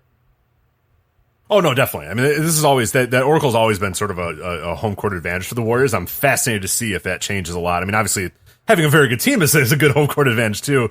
But I've always felt that they always had a little bit of when their teams were good, it was so hard to play in that Oracle because it was just so loud. And having been there, it is the loudest arena that I've ever been to as well. Because it's old school. It's made out of wood. It's small. Like you feel like you're just kind of compacted and stuck in there. So I'm very, very curious to see what how that sort of adapts to the new stadium. Obviously, so we'll see. We'll see how it goes. So looking through some of the old episodes, I want to go through some of, we've had 239 episodes overall. I guess this is going to be 240 that we're recording now. So, want to go through and see if we have any memories, particularly of any of the episodes that we did, particularly the early ones. So we already talked a little bit about Rick Barry. That one's not the strongest episode, apparently. I know we did a remix of that one later on during the 70s series that we'll talk about. Maybe that one's that one at least cut some of the awkward parts out of that one.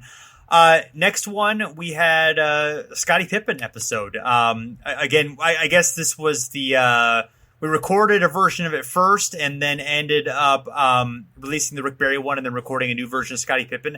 I know we had Nate Duncan on this episode. This was before the Dunked On basketball podcast, before Nate was a household name in basketball, although he was still, obviously you knew him and he was writing for basketball already, but we got him before he was huge.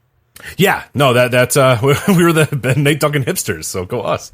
Yeah, I think we only got him because like I knew that he was a Bulls fan and he liked Scottie Pippen, so I was like, oh, perfect. Like there we go. So yes, yeah. Then we had then Who is Mr. Basketball for every NBA city? Our first concept episode. Yeah, there you go. Which was kind of a fun one, yeah. And I think that was the one where we realized, oh, cool, like people like these silly things that we do. And then I think we've kind of went, not silly necessarily, but in like kind of weird topics that weren't just so sort of, one player, like a little, yeah, like you said, concept episode is probably the best way to put it. Yeah. Yeah. Yeah, and then we did Reggie Lewis, his career, which was a good one. He was definitely like a guy that I enjoyed exploring, who I knew a little bit about, but hadn't like dove into that much. He got to watch some like footage of him and stuff. That was definitely. Was Seth Partnow on that episode? Yes, so, that's right. Yeah, so the Bucks. Episode, thank you, Milwaukee Bucks and NBA, intelligentsia. You're welcome. We found Nate Duncan and Seth Partnow. We were the reason those guys became popular. So it's just sure. And we had Curtis Harris on the Rick Barry and episode. obviously the reason Curtis Harris became popular. It's not like he hadn't been doing NBA history for a decade before we came along. Right. That definitely did not happen. That's absolutely not how it happened whatsoever. Yeah. It was definitely us that started it, and yeah. And this was the point where we kind of were just having the guests on for like a short period of time during the episode. We didn't really, I don't know why we kind of did that way to start off with. We eventually, of course, when we had guests, generally we would have them on for the entire episode. But early on, we just kind of had like a small segment with the guest, which is fine. But I think it's better to kind of have them on for the entire. It just leads to a better conversation. Absolutely. They can weigh into more things. A better choice. Next was the history of NBA expansion teams. And Curtis was on that one too. briefly there as well. I remember going through the expansion drafts, and that was kind of enjoyable to see how that was handled out throughout the years. I think skipping ahead a little bit, the 1999, the worst year for NBA jerseys. That was I think one of the ones that kind of got us some attention a little bit. Got a little bit of focus on there, and I think our opinions still hold up for that one. I would say. That's right. I forgot about how much you hated the Lakers jerseys. Oh, right. That was I think the hottest of the takes is that yes. I wasn't a fan of the Lakers jerseys. Yeah, that was a good one. And this was, I think now if we did that episode, I think people would even get more mad at us because like 90s nostalgia has obviously become so, revered. And like people, like I was talking, the Jazz were saying that they might bring like the Mountains back for a few games this year. And I'm like, those suck. And everyone's like, no, they don't. They rule. And I'm like, oh man, don't listen to that episode because like we bury the hell out of those guys. Thankfully, the one that we agreed upon, nobody has any nostalgia for the weird Pistons jerseys of this era, which is good. The red, blue, green, fiery Mustang thing. Like nobody likes that at all. So it's perfect. So I think John Williams might be the exception. Well, what does he know? He knows nothing. Yeah. I know John in real life, so he's fine. No, he's right. He's a good man, a very, very good man, but yes, he's wrong about that. Yes. That's a terrible opinion. So I think the ones that I don't that get my goat are like the Raptors and the Grizzlies ones, which I think are mostly ugly, but like I understand kind of the kitsch factor for that and the fact that like those weren't like ruining like existing designs that I think are classic, where like the Pistons, the Sonics, the Rockets, all of those, like those were taking something that was really cool and really exactly classic and basically destroyed it. The Rockets, I think the most prominent where again, like I don't care that like the Grizzlies had ugly jerseys when they came in the league because who cares? It's the Grizzlies. Like they didn't have any identity at that time, and their identity was the 90s, so it's fine. Like I think that's the same opinion we had at that time too. But yeah, the ones that anything that messed with like classic jersey lineage is a no-go for me. Yeah. We did a Death Shrimp episode, which was that was a fun one. Did we have a guest on that one? Detlef himself. That's a joke. That's not true. I don't see a guest there. And then our first breaking news was Steve Nash's retirement. We did an episode on his career. We had a bunch of guests for that one. Actually, we had some podium game contributors, Brian Giverman and Jordan White as well. I thought Jared Dubin was on that one too. I thought so too. Yeah, maybe that was a different one. Maybe we forgot to include him in the show description. I'm not sure. I'm sorry. I retroactively apologize to Mr. Dubin. So. Yes. Let's see. Kareem Abdul-Jabbar in the 70s, which is really fun, but that was like a 2 hour and 2 minute episode. But honestly, like that one was probably worth the depth. That's like one of the few ones where I'm like, we dove into it, but that actually like was worth the effort. Yeah, he deserves that because there was so much there. Yeah, because he's the greatest player of all time, and right, without question. So yes, Jason Williams retrospective that was an hour and 55 minutes. How did that we probably talk was a little bit too nearly long. as long? We talked like 5 minutes shorter. Yes. Yeah. How did we go that long on white chocolate? And we did have Jared on that one. Okay, so maybe that's why. But oh my god, looking at the run times, an hour and 22 minutes for Kareem in the 70s, and an hour and 15. Jason Williams. Yes, who had like 2 good years. Right, and a lot of good YouTube highlights though. I will. Yeah. I don't feel bad about that. I don't feel bad at all about that. Yeah, that's hilarious. Michael Ray Richardson. We had we had Robert Silverman on that for that one. That was a good one. History of Christmas games. That was a fun one. Yeah. Oh, that was always good to go through. Yeah, those. We watched a few of those games and did some reviews on those. Let's see. Yeah, skipping down a little bit. Our first series was the Game 7s we did. Mm-hmm. Those were fun. Those were interesting to kind of like rank and analyze and dig through. That was kind of our first like I guess project. You would say. Like, gosh, we got like 1, 2, 3, 5. We got like 12 episodes out of that. 11, 12 episodes out of that. Yeah, we started with early round Game 7s, best conference finals Game 7s, and then like a bunch of episodes on the finals Game 7s. On the finals, so, we dove into all of them. So yeah, that was a good one. So I guess we've had one Game 7 in the finals since then because we had because of course we had Cavs. Cavs Warriors. Yeah, right. Yeah, in 2016. Yeah. So one finals Game 7. We'll have to maybe revisit that. Look at like some of the more recent Game 7 since 2015 to see if any would kind of fall in this category, or maybe dig into a few of the early ones more in depth, because that might be fun. Yeah, that would be fun. Again. Yeah, and you're right. That is kind of our first series, and that's sort of the thing I think that we're maybe most known for these days, is kind of diving into a certain series and kind of going deep into that. Like, people have favorite like individual episodes, but a lot of times from what I hear people is, and especially the series that's coming up in a sec, I think this is the series that really put us on the map, is the 50 greatest players. Yeah, right. Yeah, I think that was kind of fun to.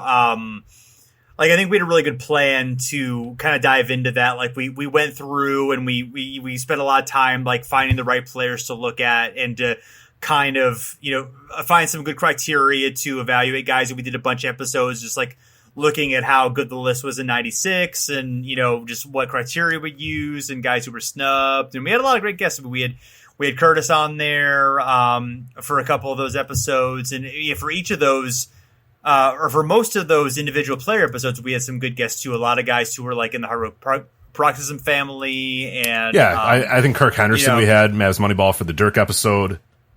If I remember correctly, that was a lot of fun to talk to him about that. Perfect guy to talk to Dirk about. We had Adam Johnson on for the first time for that, and we had Chris Barnwell on for Dwight Howard, and we had Jared Dubin on again. Like a bunch of really good guests. I think we had Nate Duncan on again for the for the Wade episode. I think Ian Levy did. I think the Reggie Miller episode. I want to say Mr. Indiana basketball. Yeah, so. Right. Exactly. Yeah. So we really had. I mean, that was obviously a good thing about being part of the. Of the Haruf Proxim family and eventually evolving into the Stepback family, is that gave us access to some really good guests and really got us a chance to get to be part of the community maybe even faster than we would have been had we not had those connections. Right. So so I think my favorite episode, I'm looking through our old episodes, I do like a very Kobe Christmas, mostly because you and I got very drunk during it. So that's right. For people that don't know about the very Kobe Christmas, that was December 21st of 3 years ago. 2015. So 2015. So we decided to watch a 61-point game that he had against the Knicks, and then drink every time that he took a shot. And he took a lot of shots in that game. So that was a fun one, of us running to the bathroom and like running to get new beers, because I think I laid out like 3 beers and I had gone through those after like the second quarter, and I'm like, oh no, this isn't good. Yes. This is not good. Yeah. So that was fun. It's kind of fun it's kind of a loose year or a loose show where we're just kind of jacking around and messing around and having fun with that. So yes. No, yeah, that was fun. Yeah, today I was smart. I have a cooler here, so I have my drinks in my cooler, so I'm able to. I don't have to get up. Smart. I can just get them out of the cooler. Yeah, that was good. So, our jersey evaluations, of course, the best and worst for each team. Those were some good ones. Yeah, we started getting a little topical, which I think was good for us to do. Like talking about a topic that was going on at the time, like the best starts in NBA history. Of course, when the Warriors had their great start in 2015-2016 season, we started doing that. With like this was later, but of course the triple doubles that Westbrook and Harden were doing, stuff like that. And then the Bill Russell series, I think, is another highlight of the show that we did. I really enjoyed, because that one we did a lot of reading for, particularly, and there's several books, of course, that he wrote, and books on his career and on the Celtics at that time. And I that one we really did, I think, some really good research. I got some really good guests on there. We got Iago Callas and Sean Fury and a bunch of guys who were, who wrote books on him, or, we're talking about them and dove into really all the rivalries and all the playoff series. I mean, that we really did a good job of, being exhaustive and really like just pretty much every kind of facet you could get. I think we really, did a good job of diving into that. That was a fun one for sure. It's a lot of good episodes. Look at this. Yeah. The good thing is you can listen back to most of these and they're still relevant. That's a good thing. Yeah. It never gets old. Right. So. Yeah. I mean, I would say 95% of our episodes are pretty evergreen. You're not, obviously there's going to be a few things that are outdated, but I think for the most part, we're really going to be, there. And I forget. I know one of our fans, I forget who it was in particular, mentioned that one of the things that he enjoys about it is that you can go and you can go back and kind of get like a snapshot of what was happening in basketball in 2015 or 2016 or whatever, and kind of see and get some impression of that, which is always kind of interesting to listen to in retrospect. So. Right, yeah, like we're talking 5 years ago about tanking is not new in the NBA. Like this has been going on for a while, and it's like it'd be fascinating to see now how our perspectives may have changed or how it sounds at that time doing that. But yeah, that would be a lot of fun to kind of go back and maybe check out a few of those. I know we did our basketball mysteries of the 70s too, which I had a ton of fun with. Those were kind of shorter, compact episodes about just one topic in the 70s. They were hyper focused, but I really think that's an awesome series too. If people want to go back and watch, I think we were definitely hitting our stride there. Like I think at the right time, and it's just a super good topic that a lot of people don't know about. I mean, I don't think I learned anything more than I did in that little period. Going back and reading about the 70s, listening to different, listening to books, reading books, just kind of researching the 70s era. And I know I heard from a lot of people still to this day that are like, hey, I learned so much from that series that I never knew about the 70s, because it's just an covered, underreported, discussed period in basketball history. Yeah. I'm trying to count the number of episodes that we did for that. I mean, we did. Yeah, we did. Like it keeps going. Episodes. Yeah, I'm scrolling. And I'm like, oh god. Like there's a few that break it up a little bit, but yeah, it is a lot. Yeah, right. Yeah, that one I think I was a little too ambitious for that one, but it was fun. I mean, that was, and we got some really good guests for that one too. I mean, Curtis, of course, Adam Cribley. I know. I think his first episodes were around that time, right? Been a little bit before, and Rainus, we got again. So a lot of good guys. We had Bob Ryan did one of the episodes for that one, and our first former player, of course, was on there. Bob Nidalicki as well. So that was definitely a accomplishment for the show. The fact that we were able to get him, and then later we were able to get Julius Erving and Bernard King and George Karl, some people who actually played or coached in the NBA. I think that's that's a nice thing for the show to be able to do that, or to be able to get authors or journalists or guys like that to be able to talk to. Those are a lot of fun too. Oh yes, and a very Jordan Christmas. That was the first one we did with Rainus and Curtis. Oh right, yes, yeah. Now, yeah. Followed by the Space Jam Spectacular the next year. yes. So, we've done 3, I believe. So what was the other? We did Space Jam. We did 86 Celtics. What was it? What was the? Oh, we did. That's right. We did Sixers Celtics 81. Oh right, yeah. There we go. Yeah. That was the latest one. So. Yeah, I guess we'll have to decide what we're going to be doing this year. Maybe our listeners can weigh in what they would like the 2019 holiday special to be. Yeah, always. So we prefer a game, Christmas Day game if possible. Whatever's up there that you can find, but it doesn't need to be. But it's something that will be interesting and fun. Like not hey, here's this Bobcats Mavericks game that was a lot of fun. Right. Like no, like something that's that's really interesting and fun, but it also has to be a full game on YouTube too. So that always helps. Right. Yes. So honestly, one that would be completely random that I would enjoy is one of my favorite memories of any regular season game of watching. I think it was 06. It was around. It was after Christmas, but it was between Christmas and New Year's, I believe. It was a random Pistons Knicks game where it went to triple overtime. Oh yeah. I know that game. It's really bizarre. Yes, yeah. Like Jamal Crawford goes down. It probably has to be a great Jamal Crawford game. We really need to, obviously we celebrate Jamal Crawford and he's one of our our treasures in NBA history, but we've never really actually picked a Jamal Crawford game. So that might be a good one, or maybe we'll find one of the 50-point games that he did. We got a lot to choose from. So. We'll have to see if any of those are fully on YouTube, so we can really appreciate the fullness of Jamal Crawford. Yeah, that'd be awesome. But yeah, again, any suggestions you have for this year's Christmas holiday episode, let us know. We're down. Yes. So we're down to 3 minutes left in this series. The Warriors are up 104-80. Don Nelson looking, he looks kind of disinterested here, but I'm sure he's very excited about what's going on. He's very, very high. That's, you can't, it's right. Well, yeah. Yeah. And Beatrice is at the line. Devin Harris behind him. Yeah, those Warriors jerseys, not good. No, and we actually had a question about that. Crumble Jumper, who does incredible work, by the way, at Crumble Jumper, if you want to follow them on Twitter. He says, I'd like to know more about Thunder. I know he doesn't mean that Thunder, the Oklahoma City Thunder. He means the horrendous Warriors mascot at this time, Thunder, who I don't think we've seen yet. Maybe they shot him out back before this game. But do you remember Thunder? He was... he's made of lightning. It was bizarre. Yeah, I mean, I've seen Thunder. I can't say that I've ever really, managed to come up with a strong opinion about Thunder. I mean, he's definitely ugly. He's definitely, personifies the time pretty well of ugly mascots and ugly colors. And, I'm glad for the most part. I think aesthetically the NBA is stronger now than it was in 2007. Certainly, it was even worse in the early 2000s. At least most of the uniforms at this point, I think, were better. The Mavericks have nice ones. So there's Barron. Oh, but why were the Warriors all lightning and thunder? Like, I don't get it. Like, nobody ever explained why they just. I don't know. Overnight became like, the lightning gods. Like, what? Like, why is there so much lightning?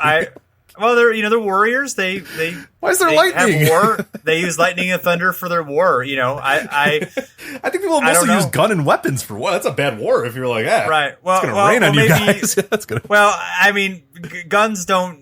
Are maybe a little bit too literal when it comes to you need to have like what the ancient warriors, what the gods had war with, as opposed to what modern people. I think this is way more thought than the Warriors put into their rebrand. Well, maybe. Well, yeah, it's possible. Barron just got the send off, by the way. That's how much of a blowout this is. That we're doing the senior year final.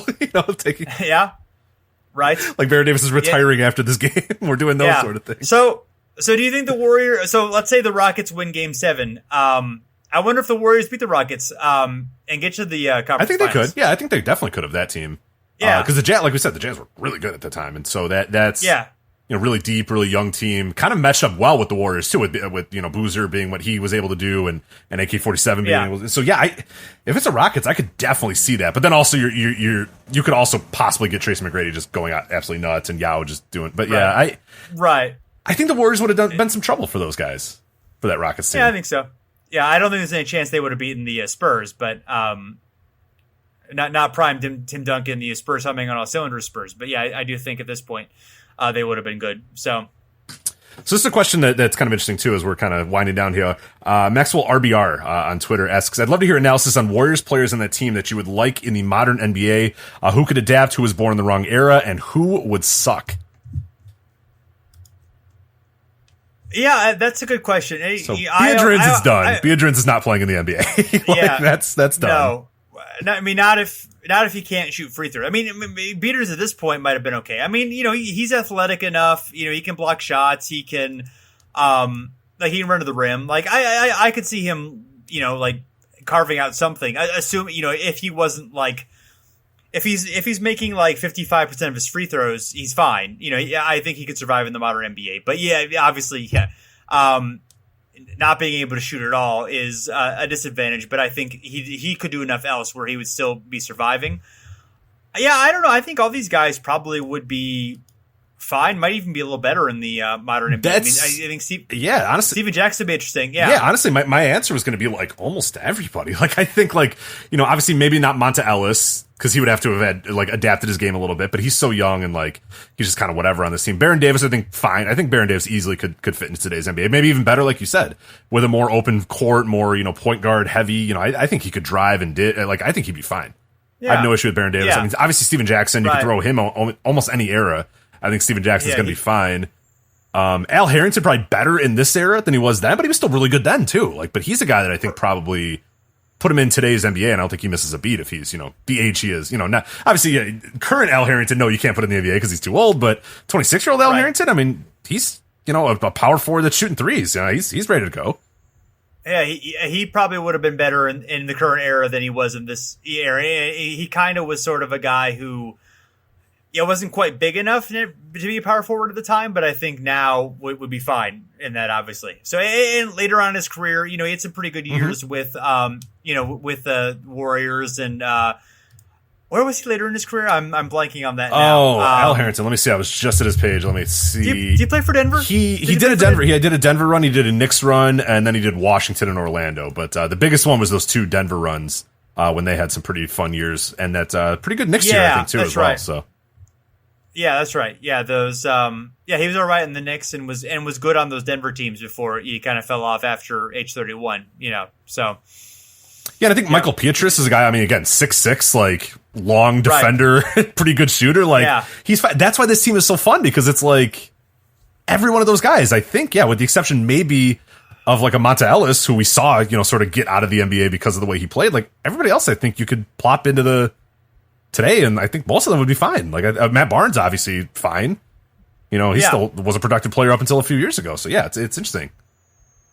Yeah, no, I agree. I think overall, I think this team would age well. I think for the most part, I think that they would all have versatile skills. Well, we got a ball game here. Mavericks just hit a shot. Yeah, Mavericks hit a 3. Go. Foul. Oh, why are they not fouling? Come on. Yeah.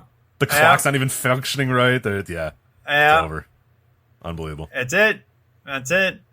Unbelievable. We get Del Harris Del Harris, who replaced Don Nelson in Milwaukee. I think Mark Cuban just told the cameraman to piss off. He was not happy.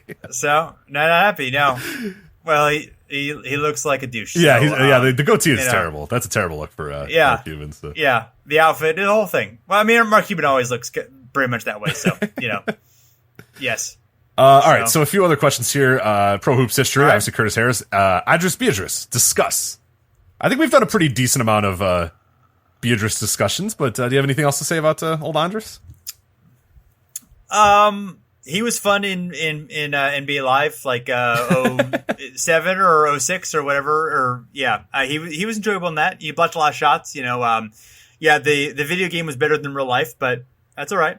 But like I said, he was a better player than I think people give him credit for. It's just because he fell off a cliff like dramatically, and was obviously a part of like the pre-good Warriors. But he was a good player. He was a productive player for quite a few years.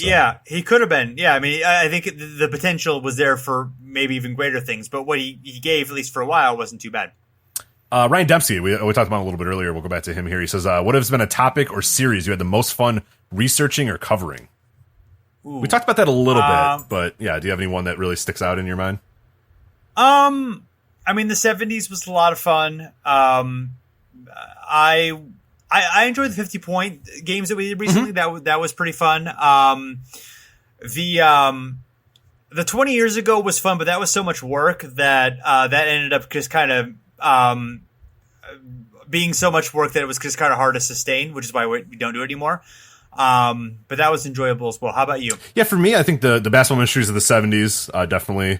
Of course, Jason Williams, the NBA career of White Shaw. Not joking about that one. But, right. No, definitely. I think the 50 greatest, because that was such an exhaustive thing of kind of like going and looking at these guys. And then sort of the thing, too, is we had to kind of rank them. And I have trouble with that. I don't like ranking guys. I don't like sort of saying this guy's good and that guy's bad and that guy's like I think everybody has their own, sort of reasons for being, I just hate that. I hate being like, kick this guy out. He's not a top 50 player. Like, I'm like, everybody can be the top 50. Right. Like, whatever your top 50 is fine. Like, who cares? Like, you can make an argument for everybody. So I liked having to kind of get down and dirty on that and go, okay, no, this guy is, that guy is not. And it was a fun way to sort of look at, the 50 guys that were in there, keep the ones that we thought definitively were the top 50 and then sort of argue about the next 20 of like, okay, look, there's this like blob of guys, like who's in, who's out and stuff. So it was kind of fun to do that.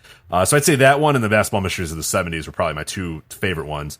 With the basketball mysteries of the 70s being number one, because that's just, it was like, I had never learned. I learned so much during that series that, it just sticks out to me. Yeah. Yeah, no, I would agree. I think that it might be interesting to revisit the top 50 briefly, to look at our picks and and kind of weigh in on what do a little bit of research and weigh in on because obviously it's been 4 years since then. There's some active guys who have made their case for top 50, and there's also revisit maybe some of the guys that we were looking at the time, maybe some different opinions on some of those guys that have changed over the past 4 years. So that might be a fun episode or two to look at coming up. Yeah, that'd be fun, because I don't think I'm looking through. I don't know. Do we even do like I don't think we did like a. I don't think we did a Harden episode. I mean, he's obviously a guy that's probably made himself into the mix. Oh, yeah. Obviously the Kevin Durant episode would be way different. The Steph Curry episode would be way different. Like, that's what's cool about this podcast is we've done it for so long that, like, oh, man, like, that NBA is, like, in the last 4 years, there's, like, a handful of dudes that have probably put themselves in that discussion, which is cool. That makes it kind of fun that we've done it as long as that we can kind of revisit something and probably have a different take on it. So that's cool. Yeah, absolutely. So any other questions before we wrap it up? I think that is it now. I'm trying to see if any other ones here. You mentioned where the greatest teams in history. Not just beer, just Thunder. And I think that is it. Yeah, I think that's all. This one's kind of interesting. So this is Samuel Fleming again, who we talked about. He's at Nashman92. This is not we're not going to talk about this today, but it's actually a good idea for a future podcast, but I'd maybe like to jump into. He says, I have another podcast idea for you. Instead of being completely locked into the NBA playoff bracket, how would the playoffs have looked if the lowest remaining seed played the highest remaining seed in the conference semifinals? In 2007, Golden State Warriors would have played Phoenix, while Utah would have went to San Antonio to play instead. So that's going to take a lot of research to kind of go through, but that's a cool idea to think of how maybe things could have changed. So a lot of hypotheticals with that scenario, obviously, but that'd be kind of interesting to look at. Yeah, I know we talked about, because there were some weird seeding rules, particularly in the 70s.